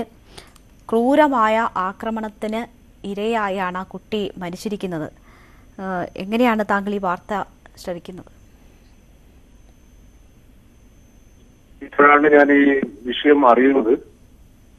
തീർച്ചയായും താങ്കൾ പറഞ്ഞതുപോലെ തന്നെ വളരെ ദുഃഖകരമായ ഒരു വാർത്തയാണ്. സംഭവിക്കാൻ പാടില്ലാത്തതാണ്. പലപ്പോഴും തെരുവുനായകളുടെ ആക്രമണത്തിൽ കൂടുതൽ വിധേയമാവുന്നത് കുട്ടികളാണ്. കാരണം കുട്ടികൾക്ക് പലപ്പോഴും രക്ഷപ്പെടാൻ കഴിയുന്ന ഒരവസ്ഥ ഉണ്ടാവുന്നുണ്ട്. ഇതിന് പരിഹാരം കാണുന്നത് തന്നെയാണ് ഞങ്ങൾ ആഗ്രഹിക്കുന്നത്. പക്ഷെ നിയമപരമായ വിഷയങ്ങൾ എത്രത്തോളം തടസ്സം നിൽക്കുന്നു എന്നുള്ള ഒരു വിഷയം കൂടെ നമ്മുടെ മുന്നിലുണ്ട്. അതാണ് പ്രശ്നം. കഴിഞ്ഞ ദിവസവും കണ്ണൂരിൽ 5 വയസ്സുള്ള ഒരു ബാലന് തെരുവുനായയുടെ ആക്രമണത്തിൽ ഗുരുതരമായി പരിക്കേൽക്കുന്ന സാഹചര്യമുണ്ടായിരുന്നു. അതിന് മുൻപ് ഒരു 1.5 വയസ്സുള്ള കുട്ടിയെ തെരുവുനായ വീട്ടിന്റെ മുറ്റത്ത് വെച്ച് ആക്രമിക്കുന്ന സാഹചര്യമുണ്ടായിരുന്നു. ഇത്തരം സംഭവങ്ങൾ ആവർത്തിക്കപ്പെടുന്നുണ്ട്. നമ്മുടെ സംവിധാനങ്ങൾ വീണ്ടും വീണ്ടും പരാജയപ്പെടുകയാണോ? കുട്ടികൾ, ഞാൻ നേരത്തെ പറഞ്ഞല്ലോ, കുട്ടികളാണ് പലപ്പോഴും തെരുവുനായയുടെ ആക്രമണത്തിൽ പലപ്പോഴും വിധേയമാവുന്നത്. ശരി സാർ, ഒന്ന് ഞാൻ ഇടപെട്ടോട്ടെ. ഇപ്പോൾ ഈ മുഴപ്പിലങ്ങാടാണ് ഈ സംഭവം ഉണ്ടായിരിക്കുന്നത്. അവിടുത്തെ പഞ്ചായത്ത് വൈസ് പ്രസിഡന്റ് വിജേഷ് നമുക്കൊപ്പം ടെലിഫോൺ ലൈനിൽ ചേരുകയാണ്. ശ്രീ വിജേഷ്, എന്താണ് അവിടെ സംഭവിച്ചത്? ഈ കുട്ടിക്ക് ജീവൻ നഷ്ടപ്പെടുന്ന തരത്തിൽ ആർക്കും രക്ഷിക്കാൻ കഴിയാത്ത ഒരു സാഹചര്യം എങ്ങനെയുണ്ടായി? കുട്ടി ഒരു സംസാരിക്കാൻ കഴിയാത്തൊരു കുട്ടിയായിരുന്നു. അപ്പൊ സാധാരണ രീതിയിൽ കുട്ടി വീടുകളിൽ നിന്ന് ഇതുപോലെ പുറത്തിറങ്ങാറുണ്ട്. അപ്പോ ആളുകൾ കണ്ടു കഴിഞ്ഞാൽ തിരിച്ച് വീട്ടിൽ എത്തിക്കുന്ന സ്ഥിതിയാണ് ഉണ്ടാകാറ്. പിന്നെ ആരുടെയും ശ്രദ്ധയിൽപ്പെടാത്ത അവസ്ഥയാണ് ഉണ്ടായിട്ടുള്ളത്. അപ്പോൾ തികച്ചും നിർഭാഗ്യകരമായിരുന്നു ഇത്. ഇതിലിപ്പം പഞ്ചായത്ത് നില ചെയ്യാൻ പലതരത്തിലുള്ള നിയമ തടസ്സങ്ങളുണ്ട്. അത് നിങ്ങൾക്കൊക്കെ അറിയാവുന്നതാണല്ലോ. അവിടെ തെരുവുനായ ശല്യം അത്രമാത്രം രൂക്ഷമാണോ? നായ്ക്കളത് ഉണ്ട്, ചെറുതായ നായ്ക്കളുടെ ശല്യങ്ങൾ ഇവിടെ ഉണ്ട്. ഈ കുട്ടി സംസാരിക്കാൻ കഴിയില്ല. ഈ സ്ഥലം എവിടെ വെച്ചിട്ടാണ് ഈ ആക്രമണത്തിന് ഇരയായത്? ഇത് മക്രാണ ഗ്രാമപഞ്ചായത്തിലെ 15ാം വാർഡിലാണ് കുട്ടിയുടെ വീട്. ആൾതാമസമുള്ള സ്ഥലം തന്നെയല്ലേ? അതായത് ഇതിപ്പോ നിലവിൽ ആക്രമിക്കപ്പെട്ടതൊരു ആള് താമസമില്ലാത്തൊരു വീട്ടിന്റെ കോമ്പൗണ്ടിൽ നിന്നാണ്. കുട്ടിയുടെ വീട്ടിൽ നിന്ന് ഒരുപാട് ദൂരെയാണോ അത്? അതെ, കുറച്ച് ദൂരമുണ്ട്. അധികമൊന്നുമില്ല, കുറച്ച് ദൂരം. ആൾതാമസമില്ലാത്ത വീടാണ് എന്ന് വെച്ചാൽ ഇത്തരം നായകളുടെയൊക്കെ വിഹാര കേന്ദ്രമായിരിക്കാം അല്ലേ? ഇതുവരെ ആ രീതിയിൽ ആ പ്രദേശത്തിൽ അങ്ങനെ ഒരു സ്ഥിതിയിൽ പെട്ടിട്ടില്ല. പിന്നെന്തോ ദൗർഭാഗ്യമായിട്ട് അങ്ങനെ സംഭവിച്ചു. ഇത് ഒരു നായയുടെ ഒന്നും ആക്രമണത്തിൽ ഇങ്ങനെ സംഭവിക്കും. അപ്പോൾ തെരുവ് നായകൾ കൂട്ടത്തോടെ ആക്രമിച്ചിട്ടുണ്ടാകാമോ? അതെ, അങ്ങനെ ഉണ്ടാകാനാണ് സാധ്യത. കുട്ടി 5 മണിയോട് കൂടിയാണ് കുട്ടിയെ മിസ്സിംഗ് ആണ് എന്നുള്ള വിവരം വീട്ടുകാർ മനസ്സിലാക്കുന്നതെന്ന് അറിഞ്ഞു. അപ്പോ എപ്പോഴാണ് കുട്ടിയെ കണ്ടെത്തുന്നത്? അതായത് വിവരങ്ങൾ അറിയുമ്പോൾ ഏകദേശം 8:30 മണിയായിട്ടുണ്ടാവും. കുട്ടി ഒരുപാട് വേദന സഹിച്ചിട്ടുണ്ടാവും അല്ലേ? അതെ അതെ. ഹോസ്പിറ്റലിൽ നിന്ന് എന്താണ് അറിയാൻ കഴിഞ്ഞത്? ഇപ്പൊ കൂടുതൽ ഇവിടുന്ന് നേരത്തെ നമ്മൾ ബന്ധപ്പെട്ടവരും ആശുപത്രിയിലേക്ക് കൊണ്ടുപോയിട്ടുണ്ടെന്നുള്ള വിവരമാണ് അറിയാൻ കഴിഞ്ഞിട്ടുള്ളത്. വേറെ കൂടുതൽ വിവരങ്ങൾ ലഭ്യമായില്ല. രക്തം വാർന്നിട്ടുണ്ടാവുമില്ലേ ഒരുപാട്? അതെ അതെ അതെ. ബന്ധപ്പെട്ടപ്പോ വയറിന് കടി കിട്ടിയിട്ടുണ്ടെന്നാണ് അറിയാൻ കഴിഞ്ഞത്. ഇത് പേവിഷബാധയെങ്ങാനും ഏറ്റിട്ടുള്ള നായകളാണോ? അങ്ങനെയുള്ള ശല്യങ്ങളോ അല്ലെങ്കിൽ അങ്ങനെ എന്തെങ്കിലും റിപ്പോർട്ടോ ഉണ്ടോ? അല്ല, അതിപ്പോ നിങ്ങൾ പറഞ്ഞ പോലെ നാളെ ഹോസ്പിറ്റലാണ് ഉള്ളത്. അതിന്റെ പോസ്റ്റ്മോർട്ടം റിപ്പോർട്ടെല്ലാം വന്നു കഴിഞ്ഞാലേ നമുക്ക് അതിനെ പറ്റിയിട്ട് കൂടുതൽ പറയാൻ വേണ്ടി സാധിക്കുള്ളൂ. ഇപ്പോൾ കഴിഞ്ഞ ദിവസങ്ങളിലൊക്കെയും കണ്ണൂരിൽ നിന്ന് ഇത്തരം വാർത്തകൾ കൂടുതലായി വരുന്നുണ്ട്. ചേപ്പിൽ ആണെന്ന് തോന്നുന്നു കഴിഞ്ഞ ദിവസം 5 വയസ്സുള്ള ഒരു കുട്ടിക്ക് ഇതുപോലെ മാരകമായി തെരുവുനായയുടെ ആക്രമണം ഏറ്റിരുന്നു. പിന്നീട് ഒരു 1.5 വയസ്സുള്ള കുട്ടിക്ക് അങ്ങനെ നിരവധി സ്ഥലത്ത് തെരുവുനായ ആക്രമണം രൂക്ഷമാകുന്നു എന്ന വാർത്ത വരുന്നു. ഒരു ഇടവേളയ്ക്ക് ശേഷം ഇത്തരം സംഭവങ്ങൾ ആവർത്തിക്കപ്പെടുന്നതായി ശ്രദ്ധയിൽപ്പെടുന്നുണ്ടോ? അതെ അതെ ഉണ്ടായിട്ടുണ്ട്.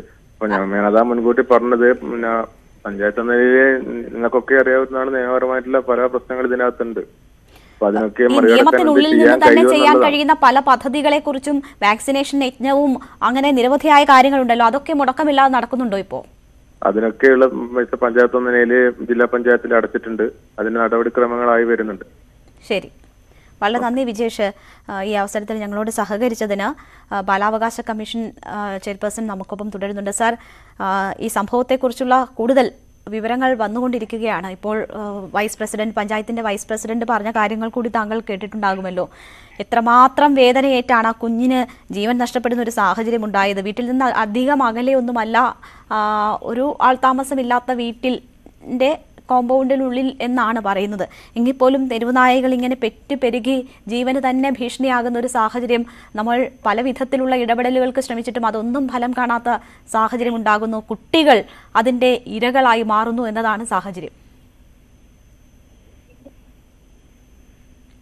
സാർ കേൾക്കാമോ? ഞങ്ങളുടെ അഭിപ്രായം, കമ്മീഷൻ പലപ്പോഴും ഇത്തരം വിഷയങ്ങളിൽ ഇടപെട്ടിട്ടുണ്ട്. പക്ഷെ ഞങ്ങളുടെ ഒരു അഭിപ്രായം തീർച്ചയായും മനുഷ്യജീവി തന്നെയാണ് പ്രാധാന്യം നൽകേണ്ടത്. കുട്ടികളെ പ്രത്യേകിച്ച് ശ്രദ്ധിക്കേണ്ടതുണ്ട്. അതിന് ആവശ്യമായ നടപടികൾ സ്വീകരിക്കണം എന്ന് സർക്കാർ തലത്തിലും തീരുമാനമായിട്ടുണ്ട്. പക്ഷേ പലപ്പോഴും നിയമപരമായ തടസ്സങ്ങളാണ് വലിയ രൂപത്തിൽ നമുക്ക് നേരിടേണ്ടി വരുന്നത് എന്ന് തന്നെ നമുക്കെല്ലാവർക്കും അറിയാം. അതുകൊണ്ട് തന്നെ ഇത് എത്രത്തോളം തീർച്ചയായും പരിഹരിക്കപ്പെടേണ്ട വിഷയം തന്നെയാണ്. എത്രത്തോളം പരിഹരിക്കാൻ കഴിഞ്ഞിട്ടുണ്ട് എന്നുള്ളതും പരിശോധന വിധേയമാക്കേണ്ടതാണ്. ഈ കുട്ടിയെ സംബന്ധിച്ചിടത്തോളം ഈ കുട്ടി എങ്ങനെ അവിടെ എത്തിച്ചേർന്നു എന്നുള്ളതും നമുക്ക് പരിശോധിക്കേണ്ടതുണ്ട്. എന്തായാലും വളരെ ദുഃഖകരമായ ഒരു വാർത്തയാണ്. തീർച്ചയായും ഈ വിഷയത്തിൽ കമ്മീഷൻ ഇടപെടുക തന്നെ ചെയ്യും. എന്താണ് ചെയ്യാൻ കഴിയുക എന്നുള്ളത് നമുക്ക് പരിമിതികൾ ഉണ്ടെങ്കിൽ പോലും അത് പരിശോധിക്കാം.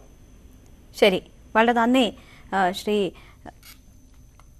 സാർ. ഞങ്ങളോട് ഈ അവസരത്തിൽ സഹകരിച്ചതിന് ബാലാവകാശ കമ്മീഷൻ ചെയർമാനാണ് നമ്മളോട് സംസാരിച്ചത്. കമ്മീഷന് സാധ്യമായ രീതിയിൽ ഈ വിഷയത്തിൽ ഇടപെടുമെന്നാണ് ശ്രീ KV മനോജ് കുമാർ പറഞ്ഞിട്ടുള്ളത്. എന്തായാലും പരിമിതികൾ ഉണ്ട് എന്നതാണ് ചൂണ്ടിക്കാട്ടപ്പെടുന്നത്. പഞ്ചായത്ത് വൈസ് പ്രസിഡന്റ് നേരത്തെ നമ്മളോട് സംസാരിച്ചപ്പോൾ പോലും ചൂണ്ടിക്കാണിച്ചത് ചില പരിമിതികൾ ഈ കാര്യങ്ങളിലൊക്കെ ഇടപെടുന്നതിൽ ഉണ്ട് എന്നതാണ്. അത് തെരുവുനായകളെ കൊല്ലുന്നതുമായി ബന്ധപ്പെട്ട് ഉള്ള കാര്യങ്ങൾ ചൂണ്ടിക്കാട്ടിയാണ് അത്തരം ഒരു കാര്യം അവർ പറയുന്നത്. പക്ഷേ എങ്കിൽ പോലും മനുഷ്യജീവൻ നഷ്ടപ്പെടുന്ന ഒരു പിഞ്ചു കുഞ്ഞിനെ ഇത്രയധികം വേദനയേറ്റ് മരണം വരിക്കേണ്ടി വരുന്ന ഒരു സാഹചര്യം എന്നത് അതിഗുരുതരമാണ്, ആവർത്തിക്കപ്പെടാൻ പാടില്ലാത്തതാണ്. നിരവധി സംഭവങ്ങൾ സംസ്ഥാനത്ത് കഴിഞ്ഞ കുറേയധികം ദിവസങ്ങളായി റിപ്പോർട്ട് ചെയ്യപ്പെടുന്നു.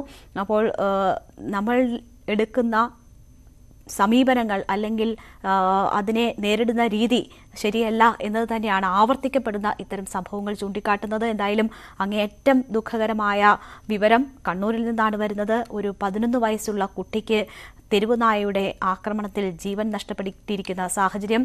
മനു ഭരത് വിവരങ്ങളുമായി ചേരുന്നുണ്ട്. മനു, പഞ്ചായത്ത് വൈസ് പ്രസിഡന്റ് നമ്മളോട് സംസാരിച്ചപ്പോൾ കൂടുതൽ ഒരു വ്യക്തത ഈ കാര്യത്തിൽ വരുന്നുണ്ട്. വീട്ടിൽ നിന്ന് വളരെ അകലെ ഒന്നുമല്ല, എങ്കിൽ പോലും ഇടയ്ക്ക് വീട്ടിൽ നിന്ന് ഇങ്ങനെ പുറത്തേക്ക് പോകുന്ന ശീലം ഈ കുട്ടിക്കുണ്ടായിരുന്നു എന്ന് പറയുന്നു. 11 വയസ്സ് മാത്രമുള്ള ഒരു കുട്ടിയാണ്. ഇങ്ങനെ തെരുവുനായ ശല്യമുള്ള ഇടവും ഒന്നുമല്ല എന്ന് പറയുന്നു. മറ്റാരും അത് കണ്ടില്ല, ആർക്കും അതിനെ രക്ഷിക്കാൻ കഴിഞ്ഞില്ല, രക്തം വാർന്നേറെ സമയം കുട്ടി അവിടെ കിടക്കേണ്ടി വരുന്നു എന്നൊക്കെ പറയുന്നത് വലിയ ദുഃഖകരമായ അവസ്ഥയല്ലേ? തീർച്ചയായും ഇത് ഒന്നാമത് ഈ കുട്ടിയുടെ ചില ആരോഗ്യ പരിമിതികൾ, അതാണ് ഒരു കുട്ടിക്ക് അവരെ വീട്ടുകാർ കാണാതെ അങ്ങോട്ടൊക്കെ ഇറങ്ങി പോകാനൊക്കെ ഒരു സാഹചര്യം ഉണ്ടായിരുന്നു. സാധാരണ ഈ കുട്ടിയെ നമ്മൾ മനസ്സിലാക്കുന്നത് എപ്പോഴും വീട്ടുകാർ വളരെ ശ്രദ്ധിക്കുന്ന ഒരു സാഹചര്യമാണ്. പക്ഷെ ഈ കുട്ടിക്ക് ഓട്ടിസവും അതുമായി ബന്ധപ്പെട്ട വിവരം ഉണ്ടെന്നാണ് മനസ്സിലാവുന്നത്. അപ്പോൾ മാത്രമല്ല സംസാരിക്കാൻ പ്രയാസമൊക്കെ ഉള്ള കുട്ടിയാണ്. അപ്പോൾ സ്വാഭാവികമായും എപ്പോഴും വീട്ടുകാരുടെ ഒരു ശിക്ഷണത്തിലും എപ്പോഴും അവരെ കുട്ടിയെ ശ്രദ്ധിച്ചുകൊണ്ടിരിക്കുന്ന ഒരു സാഹചര്യമാണ്. അപ്പൊ ഇന്ന് ഒരുപക്ഷെ അവരുടെ ശ്രദ്ധയിൽ നിന്ന് മാറി കുട്ടി പോയതാണ് ഈ നായ്ക്കളുടെ മുന്നിൽ ചെന്ന് പെടാനൊരു സാഹചര്യം എന്ന് വേണം മനസ്സിലാക്കാൻ. ഏതായാലും കുട്ടി ഇങ്ങനെ തനിക്ക് എതിരെ ഒരു വലിയ ആക്രമണം നായകളുടെ ഭാഗത്ത് ഉണ്ടാകും എന്നൊന്നും ഒരിക്കലും പ്രതീക്ഷിക്കുന്നില്ല. കുട്ടി ഒരു ചെറിയ കുട്ടികൾ നമുക്കറിയാമല്ലോ, സ്വാഭാവികമായും അവര് രക്ഷിതാക്കളുടെ ശ്രദ്ധയിൽ നിന്ന് മാറിയൊക്കെ പോകാനൊക്കെ ആഗ്രഹിച്ച് തരത്തിൽ ആണ് കുട്ടി വീട്ടിന്റെ പുറത്തേക്ക് പോയിട്ടുള്ളത്. അപ്പൊ അവിടെ വെച്ച് ആയിരിക്കും ഈ നായക്കൂട്ടം കുട്ടിയെ ആക്രമിച്ചിട്ടുണ്ടാകുക. നേരത്തെ നമ്മൾ മനസ്സിലാക്കുന്നത് പോലെ കുട്ടിയെ ഒന്നിലധികം നായ്ക്കൾ ആക്രമിച്ചിട്ടുണ്ടാകണം എന്ന് പഞ്ചായത്ത് വൈസ് പ്രസിഡന്റും പറയുന്നത് പോലെ തന്നെ ഉള്ള നിലപാട് തന്നെയാണ് അവിടെ നിന്ന് കണ്ട നാട്ടുകാരും അതുമായി ബന്ധപ്പെട്ട എല്ലാവരും പറയുന്നത്. ഒന്നിലധികം നായ്ക്കളുടെ ഒരു ആക്രമണം ഉണ്ടായിരുന്നു. അപ്പൊ നായക്കൂട്ടം ഈ കുട്ടിയെ ആക്രമിച്ചിട്ടുണ്ടാകണം. അത് പ്രത്യേകിച്ച് ഈ ശരീരത്തിന്റെ താഴ്ഭാഗം വയറിലൊക്കെയാണ് ഈ ആക്രമണം ഉണ്ടായിട്ടുള്ളത്. അപ്പോൾ കുട്ടി ഒന്ന് നമുക്ക് രേണുക സൂചിപ്പിച്ചതുപോലെ ഊഹിക്കാമല്ലോ, സ്വാഭാവികമായി നമ്മൾ മുതിർന്ന ആളുകളാണെങ്കിൽ പോലും ഒരു കൂട്ടം നായ്ക്കൾ നമുക്ക് നേരെ പാഞ്ഞെടുക്കുമ്പോൾ ഉണ്ടാകുന്ന ഒരു ഭീതി, അപ്പൊ ആ പ്രാണഭയം എത്ര വലുതായിരിക്കും നമുക്കറിയാം. അപ്പൊ അതുപോലെയുള്ള ഒരു സാഹചര്യത്തിൽ കൂടി കുട്ടി കടന്നുപോയിട്ടുണ്ടാകും എന്നതാണ് നമ്മളെ ഏറ്റവും അധികം വേദനിപ്പിക്കുന്നത്. നായക്കൂട്ടം തനിക്ക് നേരെ ഇങ്ങനെ വരുമ്പോൾ രക്ഷിതാക്കൾ അടുത്തില്ലാതിരിക്കുമ്പോൾ ഈ 11 വയസ്സുകാരൻ എങ്ങനെ എന്തുമാത്രം ഭയന്നു വിറച്ചിരിക്കണം. അങ്ങനെ ആ ഭയന്നു വിറച്ച കുട്ടിയെ ഒരുപക്ഷെ ബോധത്തിലേക്ക് വീണിട്ടുണ്ട്. അതായത് നായ്ക്കൾ അതിന്റെ സർവ്വശൗര്യവും എടുത്ത് ആക്രമിച്ചിട്ട് ഉണ്ടാവുകയും വേണം. അങ്ങനെ ആണ് ഈ കുട്ടിയുടെ വയറിനും അതുപോലെ ശരീരത്തിന്റെ താഴ്ഭാഗത്തും ഒക്കെ കാര്യമായ പരിക്കുകൾ ഉള്ളത്. ഈ നായ്ക്കളുടെ ആക്രമണത്തെ പറ്റി നമ്മൾ കഴിഞ്ഞ കുറച്ച് ദിവസങ്ങളിലെ കാര്യങ്ങൾ പരിശോധിക്കുമ്പോൾ എല്ലായിടത്തും ചെറിയ നായ കടിച്ചു ഓടുന്ന ഒരു സാഹചര്യമല്ല, കടിച്ച് ആ മാംസം അവിടെ നിന്ന് പറിച്ചെടുക്കുന്ന തരത്തിലേക്ക് വളരെ ക്രൂരമായിട്ടുള്ള ഒരു ആക്രമണമാണ് നമ്മൾ നേരത്തെ സൂചിപ്പിച്ച സംഭവങ്ങളിലൊക്കെ ഉണ്ടായിട്ടുള്ളത്. 1.5 വയസ്സുകാരൻ എന്നൊക്കെ പറഞ്ഞാൽ കണ്ണും ചെവിയുമെല്ലാം നായ കടിച്ചെടുക്കുകയാണ്. അപ്പൊ അത്രയും ക്രൂരമായ ആക്രമണം ഉണ്ടാകുമ്പോൾ ഇത് ഇനി കൈകെട്ടി നോക്കി നിൽക്കാൻ ആളുകൾ അനുവദിക്കും എന്ന് തോന്നുന്നില്ല. അങ്ങനെ ഇതിനെതിരെ ഒരു ശക്തമായ ഒരു നീക്കം വേണമെന്ന ആവശ്യം ഇപ്പോൾ തന്നെ പ്രദേശത്തൊക്കെ ഉയർന്നു കഴിഞ്ഞിട്ടുണ്ട്. നായ്ക്കളെ നിയന്ത്രിക്കാതെ പറ്റില്ല. മാത്രമല്ല ഈ മുഴപ്പിലങ്ങാട് എന്ന് പറയുന്നത് നമ്മളൊരു മാതൃകാ ടൂറിസത്തിനൊക്കെ ഒരു പ്രധാന കേന്ദ്രമാക്കി വെക്കേണ്ട ഒരു സ്ഥലം കൂടിയാണ്. അവിടെ വലിയ ഡ്രൈവിംഗ് ബീച്ചുണ്ട്. അതുമായി ബന്ധപ്പെട്ട് അവിടെ ഈ ന്യൂ ഇയറും ഒക്കെ അങ്ങനെയൊക്കെയുള്ള സെലിബ്രേഷൻസ് ഒക്കെ നടക്കാനൊക്കെ പറ്റിയ ഒരു സ്ഥലമാണ്. അവിടെ ധാരാളം ആളുകൾ അങ്ങനെ വരുന്നുണ്ട്. വരുന്നവരും വലിയൊരു വിഭാഗം സ്ത്രീകളും കുട്ടികളുമാണ്. അപ്പൊ അങ്ങനെയൊക്കെ ഉള്ള ആളുകളും ഒക്കെ അവിടെ എത്തുന്ന ഒരു സാഹചര്യത്തിൽ ഈ നാടിന് അത്തരം നായ്ക്കളിൽ നിന്ന് സുരക്ഷിതരാക്കേണ്ടതിന്റെ ഒരു വലിയ ആവശ്യകത കൂടി അവിടെ ഉണ്ട്. അത് ഇപ്പൊ നമ്മൾ നാട്ടിൻപുറത്തൊക്കെ ആണെങ്കിൽ ഒരുപക്ഷെ പരിചയമുള്ള ആളുകൾ വരുന്നതുകൊണ്ട് ഒരുപക്ഷെ നായ്ക്കളുടെ ആക്രമണം ഉണ്ടായാൽ തന്നെ അത് കുറവാകും. പക്ഷെ ഇത് നമ്മൾ പരിചയമില്ലാത്ത സ്ഥലത്തേക്ക് ആളുകൾ വരുന്ന ഒരു സ്ഥലമാണ്. അപ്പൊ അങ്ങനെ പുറത്തു നിന്നൊക്കെ ആളുകൾ വരുന്ന ഒരു സ്ഥലം എന്നൊന്നില്ലേ, അവിടെ വിദേശ ടൂറിസ്റ്റുകളടക്കം ധാരാളം വരുന്ന സ്ഥലം എന്നൊന്നില്ലേ. അപ്പൊ അങ്ങനെയൊക്കെ ഉള്ളൊരു സ്ഥലമാണ് ഈ മുഴപ്പിലങ്ങാട്. ഇതിപ്പോ പക്ഷേ ഒരു 15ാം വാർഡിലാണ് ഉണ്ടായിട്ടുള്ളത്. പക്ഷെ ഞാൻ പറയുന്നത് മൊത്തം പഞ്ചായത്ത് എന്റെ ഭാഗമായിട്ടുള്ള സ്ഥലം. അപ്പൊ അവിടെയൊക്കെ ഒരു കുറെ കൂടെ മനു ഒന്ന് തുടരുക. ഇപ്പോൾ കണ്ണൂർ ജില്ലാ പഞ്ചായത്ത് പ്രസിഡന്റ് PP ദിവ്യ നമുക്കൊപ്പം ചേരുകയാണ്. ശ്രീമതി PP ദിവ്യ, ഒരിക്കലും കേൾക്കാൻ ആഗ്രഹിക്കാത്തൊരു വാർത്തയാണ് കണ്ണൂരിൽ നിന്ന് വരുന്നത്. 10 വയസ്സുകാരനെ തെരുവുനായ അതിക്രൂരമായി കടിച്ചു കൊന്ന വാർത്ത. നമ്മുടെ നാട്ടിൽ ഇങ്ങനെ ഒരു സംഭവം ഉണ്ടായത് സഹിക്കാൻ കഴിയുന്നില്ല എന്ന് തന്നെ പറയാം.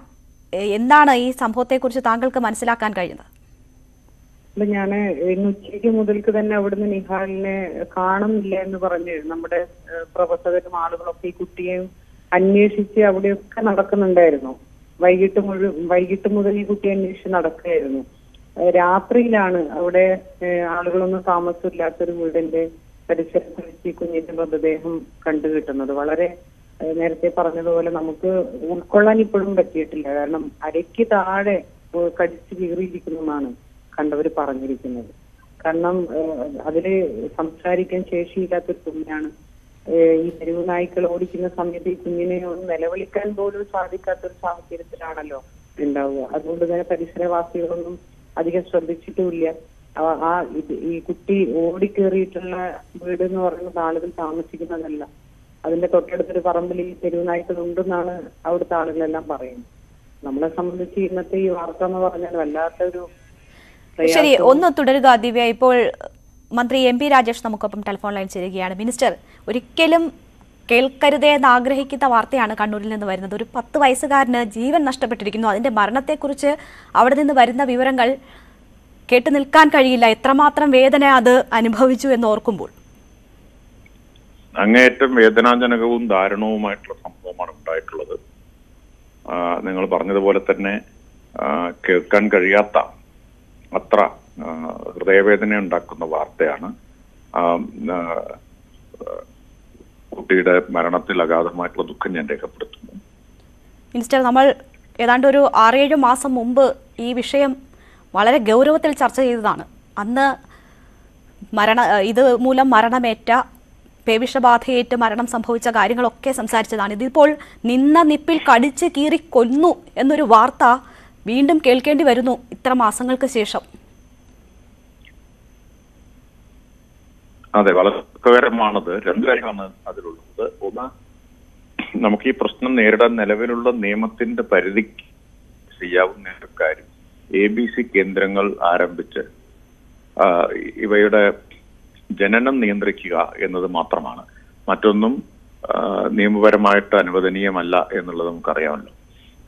അതിൽ 152 ബ്ലോക്കുകളിൽ ABC കേന്ദ്രങ്ങൾ ആരംഭിക്കാൻ തീരുമാനിച്ചു. അതിനുള്ള ഫണ്ടും ഉറപ്പാക്കുകയുണ്ടായി സർക്കാർ. തദ്ദേശ സ്ഥാപനങ്ങളോട് പദ്ധതി റിവിഷൻ നടത്തി ഇതിനുള്ള ഫണ്ട് വെക്കാൻ സർക്കാർ നിർദ്ദേശിച്ചു. എന്നാൽ സംഭവിച്ചത് കുറച്ച് സ്ഥലത്ത് ആരംഭിച്ചു. പക്ഷേ ഒട്ടേറെ സ്ഥലങ്ങളിൽ ഇത് ആരംഭിക്കാൻ കഴിയാത്ത തരത്തിലുള്ള പ്രാദേശിക എതിർപ്പുകളുണ്ടായി. ആളുകൾ പൊതുവിലെടുക്കുന്ന സമീപനം ABC കേന്ദ്രം വേണം, പക്ഷെ ഞങ്ങളുടെ പ്രദേശത്ത് പറ്റില്ല എന്നതാണ്. അപ്പോൾ അത് വ്യാപകമായ അത്തരം എതിർപ്പുകൾ ഉണ്ടായപ്പോൾ തദ്ദേശ സ്ഥാപനങ്ങൾ പലരും അതിൽ നിന്ന് പിൻവാങ്ങുന്ന സ്ഥിതി ഉണ്ടായി. ഇനിയിപ്പോ നമുക്ക് ശക്തമായിട്ടുള്ള നടപടികൾ, എതിർക്കുന്നവർക്കെതിരെ നടപടികളായിട്ട് പോകേണ്ട സ്ഥിതിയാണ് ഇപ്പോൾ ഉള്ളത്. ഇത്രയും ഗുരുതരമായ സാഹചര്യം വന്നത്. ഇത് വാക്സിനേഷൻ അല്ലെങ്കിൽ തീവ്ര വാക്സിനേഷൻ യജ്ഞമൊക്കെ നമ്മൾ സംഘടിപ്പിച്ചിരുന്നു. പക്ഷേ അതിനും അപ്പുറം ഗൗരവത്തോടെയുള്ള ഇടപെടൽ ഈ സാഹചര്യം ചൂണ്ടിക്കാട്ടുന്നില്ല. വാക്സിനേഷൻ കൊണ്ട് പേവിഷബാധ നിയന്ത്രിക്കാനേ കഴിയൂ. അതെ, ഇവയെ വന്ധ്യംകരിക്കാൻ ABC കേന്ദ്രങ്ങൾ തന്നെ വേണം. അത് വാക്സിനേഷൻ നടത്തുന്നത് പോലെ നമുക്ക് നടത്താനാവില്ല. അതിന് പ്രത്യേകം സജ്ജീകരിച്ച സുപ്രീം കോടതി നിർദ്ദേശിച്ച സൗകര്യങ്ങളുള്ള ABC കേന്ദ്രങ്ങൾ വേണം. എയർ കണ്ടീഷൻ ഉൾപ്പെടെയുള്ള സൗകര്യങ്ങൾ ഉണ്ടായിരിക്കണം എന്ന സ്നേഹികളുടെ പരാതി. അത് ജനന നിയന്ത്രണമാണല്ലോ മിനിസ്റ്റർ ഉദ്ദേശിക്കുന്നത്. ജനന നിയന്ത്രണത്തിന് വേണ്ടി അതിനും അപ്പുറം പച്ചമാംസത്തോട് ആർത്തി പിടിച്ച് നടക്കുന്ന ഇത്തരം തെരുവ് നായ്ക്കളെ, ഒരു കുഞ്ഞിനെ അതിന്റെ ജീവൻ നഷ്ടപ്പെടുന്നത് വരെ കടിച്ചു കീറുന്ന തെരുവ് നായയെ കഴിഞ്ഞ ദിവസവും കണ്ണൂരിൽ നിന്ന് 5 വയസ്സുകാരന് മരണത്തിന്റെ വക്കുവരം എത്തുന്ന രീതിയിലുള്ള ആക്രമണമേറ്റത് ഉണ്ടായിരുന്നു. വീട്ടിൽ നിന്ന് 1.5 വയസ്സുകാരനെ ആക്രമിക്കുന്ന വാർത്ത വന്നിരുന്നു. സംസ്ഥാനത്തിന്റെ പല ഭാഗത്തു നിന്നും വന്നിരുന്നു. അപ്പോൾ പച്ചമാംസത്തോട് ഇത്രയും ആർത്തിയുള്ള നായ്ക്കളെ കൊല്ലാനുള്ള സാഹചര്യവും ഒരുങ്ങണ്ടേ? ഇക്കാര്യം കഴിഞ്ഞ തവണ ചർച്ചയായതും അതിനെ ചൊല്ലി, അത്തരം ഒരാവശ്യം നമ്മൾ ഉയർത്തിയതിനെ ചൊല്ലി രാജ്യവ്യാപകമായി കേരളത്തിനെതിരെ ഒരു ക്യാമ്പയിൻ നടന്നതെല്ലാം നിങ്ങൾ ഓർക്കുന്നുണ്ടാവും ഞാൻ വിചാരിക്കുന്നു. മിനിസ്റ്റർ, ഈ 10 വയസ്സുകാരന്റെ ജീവനില്ലാത്ത വില മറ്റെന്തിനെങ്കിലും ഉണ്ടോ? അങ്ങനെ ഏത് ക്യാമ്പയിന് മുന്നിലും ഇങ്ങനെ ഒരു ജീവന് അപ്പുറം അതിന് വല്ല പ്രാധാന്യവുമുണ്ടോ? പ്രസക്തമായ ചോദ്യമാണ്, വളരെ പ്രസക്തമായ ചോദ്യമാണ്. എനിക്ക് അക്കാര്യത്തിൽ തർക്കമില്ല. ഈ കാര്യം പറഞ്ഞതിന്റെ പേരിൽ വലിയ ആക്രമണം നേരിടേണ്ടി വന്നതാണ് ഞങ്ങളെല്ലാവരും. ആ ഘട്ടത്തിൽ സുപ്രീം കോടതിയിലും ഇക്കാര്യം ആവശ്യപ്പെട്ടിരുന്നതാണ്. പക്ഷെ അനുമതി കിട്ടിയിട്ടില്ല എന്നാണ് ഞാൻ ഓർക്കുന്നത് ഇപ്പോ. അപ്പൊ ഇതാണ് സാഹചര്യം. നമ്മുടെ നാട്ടിലെ മൃഗസ്നേഹികളെ കുറിച്ചൊക്കെ നിങ്ങൾക്ക് എല്ലാവർക്കും അറിയാവുന്നതാണല്ലോ. മിനിസ്റ്റർ, കൊല്ലണമെങ്കിൽ നിയമ ഭേദഗതി വേണം. അത് കേന്ദ്ര സർക്കാരിന് മാത്രമാണ് സാധ്യമാകുന്നത്. അതിൽ നിയമപ്രശ്നങ്ങളുണ്ട്. ഒരു ഷെൽട്ടർ സംവിധാനത്തിലേക്ക് ഇത്തരം പച്ചമാംസം തിന്നുന്ന തെരുവ് നായ്ക്കളെ പിടിച്ചു മാറ്റാൻ സംവിധാനം ഉണ്ടാക്കുന്നതിന് സംസ്ഥാനത്തിന് ഏതെങ്കിലും തരത്തിൽ നിയമപ്രശ്നമോ മറ്റെന്തെങ്കിലും തടസ്സങ്ങളോ ഉണ്ടോ? നിയമപ്രശ്നമല്ല, നാട്ടുകാർ സമ്മതിക്കുന്നില്ല എന്നുള്ളതാണ് പ്രശ്നം. എത്ര പാഴ്ഭൂമികളുണ്ട് സംസ്ഥാനത്ത് സർക്കാരിന്റെ അധീനതയിൽ? അല്ല, സർക്കാരിന്റെ അധീനതയിൽ ഒരുപാട് പാഴ്ഭൂമിയില്ല. പക്ഷെ ഉള്ള ഭൂമി തന്നെ ഭൂമി ഇല്ല എന്നുള്ളതല്ല പ്രധാന പ്രശ്നം. ആൾവാസമാണല്ലോ ചുറ്റും.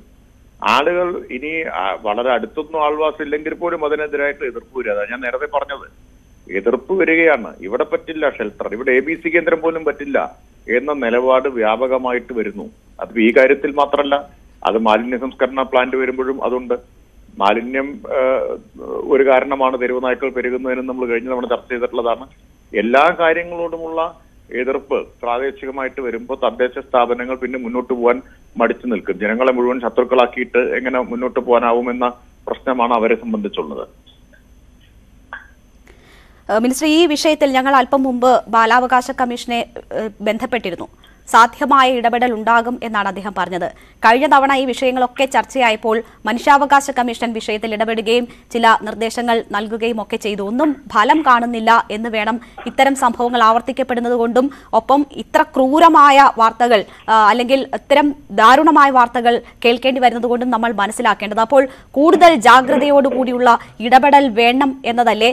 അതിൽ ഇത്തരം എതിർപ്പുകൾ ഉണ്ടെങ്കിൽ അത് മറികടന്നു പോകാനുള്ള ആർജവുമല്ലേ ഉണ്ടാകേണ്ടത്? ജനങ്ങളുടെ പിന്തുണ ഉണ്ടാവണം എന്നുള്ളതാണ് ഏറ്റവും പ്രധാനം. ജനങ്ങളുടെ പിന്തുണയും സഹകരണവും ഉണ്ടാവണം. ഇത് മനസ്സിലാക്കി തദ്ദേശ സ്ഥാപനങ്ങളോട് സഹകരിക്കാൻ തയ്യാറായാൽ മാത്രമേ നമുക്ക് ഇക്കാര്യത്തിലുള്ള സാധ്യമായ പരിഹാര നടപടികൾ സ്വീകരിക്കാൻ പറ്റും. ഇപ്പൊ സാധ്യമായ നടപടികൾ പോലും സ്വീകരിക്കാൻ തടസ്സമായിട്ട് നിൽക്കുന്നത് ഈ എതിർപ്പുകളാണ്.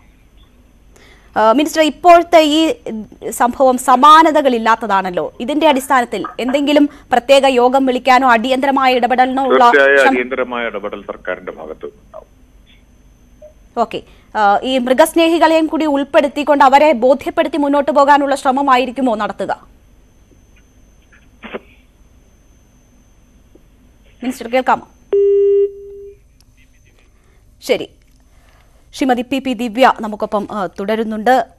മിനിസ്റ്റർ ചൂണ്ടിക്കാട്ടിയ അതിന്റെ പരിമിതികൾ ഉൾപ്പെടെയുള്ള കാര്യങ്ങളാണ് പറഞ്ഞത്. ഈ സംഭവവുമായി ബന്ധപ്പെട്ട് അറിയാൻ കഴിഞ്ഞ കാര്യങ്ങളായിരുന്നല്ലോ താങ്കൾ വിശദീകരിച്ചുകൊണ്ടിരുന്നത്. തുടരാം. അതെ അതെ, ഇപ്പോ ആ കുഞ്ഞിന്റെ മൃതദേഹം ആശുപത്രിയിലേക്ക് കൊണ്ടുപോയിരിക്കുകയാണ്. അപ്പോ നമ്മളെ സംബന്ധിച്ച് കണ്ണൂരിൽ ഇന്നത്തെ ഈ സംഭവം എന്ന് പറഞ്ഞാൽ വല്ലാത്ത ഭീതി ഉണ്ടാക്കുന്ന ഒരു സംഭവം കൂടിയായിട്ട് മാറിയിട്ടുണ്ട്. അപ്പൊ അതിനെങ്ങനെ നമ്മള് ആളുകൾക്ക്, പ്രത്യേകിച്ച് കുട്ടികളൊക്കെ വല്ലാതെ പാനിക് ആവുന്നു എന്നൊക്കെ പറഞ്ഞ് ചിലർ പറയുന്നുണ്ട്. കാരണം ഈ വാർത്തയൊക്കെ വന്നതിന് ശേഷം ചിലരൊക്കെ വിളിച്ചു ചോദിക്കുന്നുണ്ട്. ഫോൺ വെക്കാൻ പറ്റാത്ത രീതിയിൽ ആളുകളുടെ ഫോൺ കോൾസ് ഒക്കെ വന്നുകൊണ്ടിരിക്കുന്നുണ്ട്. പാനിക് ആവേണ്ട ആവശ്യമൊന്നുമില്ല. നമുക്ക് പ്രാദേശികമായിട്ടൊരു തദ്ദേശ സ്ഥാപനങ്ങൾ മാത്രമല്ല, ഓരോ പ്രദേശത്തെ ജനങ്ങൾ ഇതൊരു ഉത്തരവാദിത്തമായിട്ട് ഏറ്റെടുത്തിട്ട് ഞാൻ നേരത്തെ സൂചിപ്പിച്ചതുപോലെ ഈ മാലിന്യങ്ങൾ വലിച്ചെറിയാതിരിക്കുക. ABC സെന്റർ എവിടെയൊക്കെ തുടങ്ങാൻ നമുക്ക് ഭൂമി ലഭിക്കുന്നു അവിടെയൊക്കെ നമുക്ക് ആരംഭിക്കാം. അതിനെല്ലാം ഫണ്ട് തദ്ദേശ സ്ഥാപനങ്ങൾ ഇപ്പൊ വെച്ചു കഴിഞ്ഞിട്ടുണ്ട്. ഞങ്ങൾ തന്നെ ഒരു ABC സെന്റർ നേരത്തെ നിർമ്മാണം കഴിഞ്ഞിട്ട് അത് പൂട്ടിയിടേണ്ട അവസ്ഥയായിരുന്നു ഞങ്ങൾക്ക് വന്നത്. തലശ്ശേരി ഭാഗത്ത് തുറക്കാൻ പോലും ഞങ്ങളെ സമ്മതിച്ചിരുന്നില്ല. അതിനുശേഷമാണ് ഞങ്ങൾ ഭൂമി തേടി അവസാനം പടിയൂർ പഞ്ചായത്തിലെത്തി. അവിടെ ജനങ്ങളുടെ വലിയ പിന്തുണയോട് കൂടിയിട്ടാണ് ആ സ്ഥാപനം ഇന്ന് മുന്നോട്ടേക്ക് പോകുന്നത്. ജനങ്ങളുടെ പിന്തുണയുണ്ടെങ്കിൽ നമുക്ക് നന്നായിട്ട് ABC സെന്റർ നമുക്ക് മുന്നോട്ടേക്ക് കൊണ്ടുപോകാൻ വേണ്ടി സാധിക്കും. അതിനുള്ളൊരു തെളിവാണ് കണ്ടത്. ഇതിന്റെ റിസൾട്ട് നമുക്ക് 2-3 വർഷം കഴിഞ്ഞാൽ എന്തായാലും വലിയ പ്രശ്നങ്ങളൊന്നും ഇല്ലാതെ നമുക്ക് മുന്നോട്ടേക്ക് കൊണ്ടുപോകാൻ.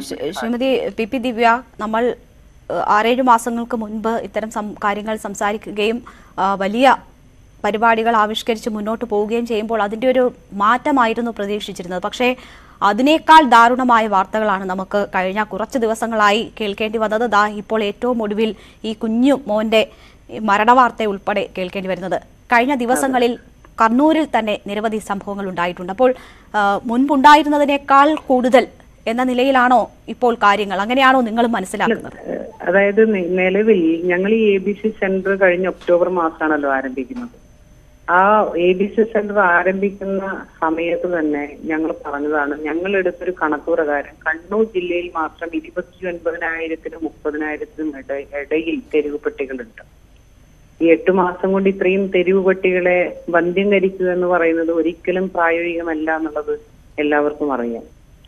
പക്ഷെ അതിനപ്പുറത്ത് നമുക്ക് ഈ പറഞ്ഞതൊരു രീതിയിൽ, നേരത്തെ പറഞ്ഞ രീതിയിൽ ഈ തെരുവ് നായ്ക്കൾ സംഘം ചേരുന്നത് ഒഴിവാക്കാൻ പ്രാദേശികമായിട്ട് എല്ലാവരും ശ്രമിക്കേണ്ടതുണ്ട്. അത് മാത്രമാണ് ഇപ്പൊ നമുക്ക് ചെയ്യാൻ വേണ്ടി സാധിക്കുക. പരമാവധി ഈ ഭക്ഷണ സാധനങ്ങളൊന്നും വലിച്ചെറിയാതിരിക്കുക, പ്രത്യേകിച്ച് അറവ് മാലിന്യങ്ങളൊന്നും പൊതുസ്ഥലത്ത് കൊണ്ടു തള്ളാതിരിക്കുക.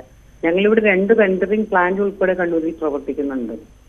ഇതിനെല്ലാം തദ്ദേശ സ്ഥാപനങ്ങൾ എന്ന നിലയിൽ ചെയ്യാൻ സാധിക്കുന്നതിന്റെ പരമാവധി നമുക്ക് ലഭ്യമായ വിഭവം, പ്രത്യേകിച്ച് തദ്ദേശ വകുപ്പ് ഇക്കാര്യത്തിൽ ഞങ്ങൾക്ക് വളരെ കർശനമായ നിർദ്ദേശം നൽകിയിട്ടുണ്ട്. ഒരൊറ്റ തദ്ദേശ സ്ഥാപനം പോലും ABC പദ്ധതിക്ക് ഫണ്ട് മാറ്റിവെക്കാതിരിക്കരുത്. അങ്ങനെ മാത്രമേ പദ്ധതി പോലും ജില്ലാ ആസൂത്രണ സമിതി അംഗീകരിച്ചിട്ടുള്ളൂ. അത്ര പോലും കർശന നിർദ്ദേശം തദ്ദേശ സ്ഥാപനങ്ങൾക്ക് നൽകിയിട്ടുണ്ട്. ഇതിനകത്ത് പറഞ്ഞില്ലേ, അതായത് നമുക്ക് നിലവിലുള്ള നിയമം, അത് ആ നിയമത്തിൽ ഭേദഗതി ഉണ്ടായേ പറ്റും. കാരണം മനുഷ്യന്റെ ജീവനേക്കാളും അവന്റെ സുരക്ഷയെക്കാളും വലുത് ഈ പട്ടിയുടെ ജീവനാണ് എന്ന രീതിയിലുള്ള ഒരു നിയമം നമുക്കിടയിലുണ്ട്. ഡോഗ് ലവേഴ്സോട് ഞങ്ങൾക്കെല്ലാം അഭ്യർത്ഥിക്കാനുള്ള കാര്യം, ഇതൊക്കെ അവർ കാണണം. ഇതുപോലെ ഇനിയും ഉണ്ടാവില്ല എന്ന് ഒരു ഉറപ്പ് നമുക്കിപ്പോ പറയാൻ പറ്റില്ല. അതുകൂടി ഞങ്ങൾ അവരോട് പറയാണ്. ഞങ്ങൾ ഈ കാര്യങ്ങളൊക്കെ പറയുമ്പോൾ ഞങ്ങൾക്കെതിരെ പ്രതിഷേധമൊക്കെ ആയിട്ട് അവർ വരാറുണ്ട്. ഇനിയെങ്കിലും ഞങ്ങൾ കോടതിയിൽ പോയിട്ട് പരാജയപ്പെട്ട് തിരിച്ചു വന്നവരാണ്. കണ്ണൂർ നേരത്തെ ഉണ്ടായ പല സംഭവങ്ങളുടെയും പേരിൽ ഞങ്ങൾ കോടതിയിൽ പോയി സുപ്രീം കോടതിയോട് പറഞ്ഞു, അക്രമാസക്തമായതിനെങ്കിലും ഞങ്ങൾക്ക് ഇല്ലാതാക്കാൻ ഒരനുമതി തരുമോ? പക്ഷെ തന്നില്ല. അങ്ങേയറ്റം ദുഃഖകരമായ വാർത്തയാണ് വന്നത്. കണ്ണൂരിൽ നിന്ന് 10 വയസ്സുകാരനെ തെരുവ് നായ കടിച്ചു കൊന്നു എന്ന വാർത്ത. സംസാരശേഷി ഇല്ലാത്ത കുട്ടിയായിരുന്നു. അതുകൊണ്ട് തന്നെ അതിനെ ആക്രമിക്കുമ്പോൾ പുറത്ത് ആരും അത് അറിയാതെ പോയി. ഏറെ നേരം രക്തം വാർന്നാണ് കുട്ടിയുടെ മരണം സംഭവിച്ചത്. ഒരിക്കലും ആരും കേൾക്കാൻ ആഗ്രഹിക്കാത്ത വാർത്ത തന്നെയാണ്. എന്തായാലും കുട്ടിയുടെ മരണം ഈ വാർത്തകൾ വീണ്ടും, അല്ലെങ്കിൽ ഇത്തരം ചർച്ചകൾ വീണ്ടും സജീവമാക്കിയിരിക്കുന്നു. നിയമ ഭേദഗതി എന്ന വിഷയമാണ് ഏറ്റവും പ്രധാനമായും വേണ്ടത് എന്ന ആവശ്യങ്ങളാണ് ഉയരുന്നത്. എന്തായാലും കൃത്യമായി ഈ വിഷയത്തെ ഗൗരവത്തോടെ കാണുമെന്നും നടപടികൾ സ്വീകരിക്കുമെന്നുമാണ് തദ്ദേശ മന്ത്രി പറഞ്ഞത്. അങ്ങേയറ്റം ദുഃഖകരമായ വാർത്തയാണ് എന്ന് അദ്ദേഹവും പറയുന്നു.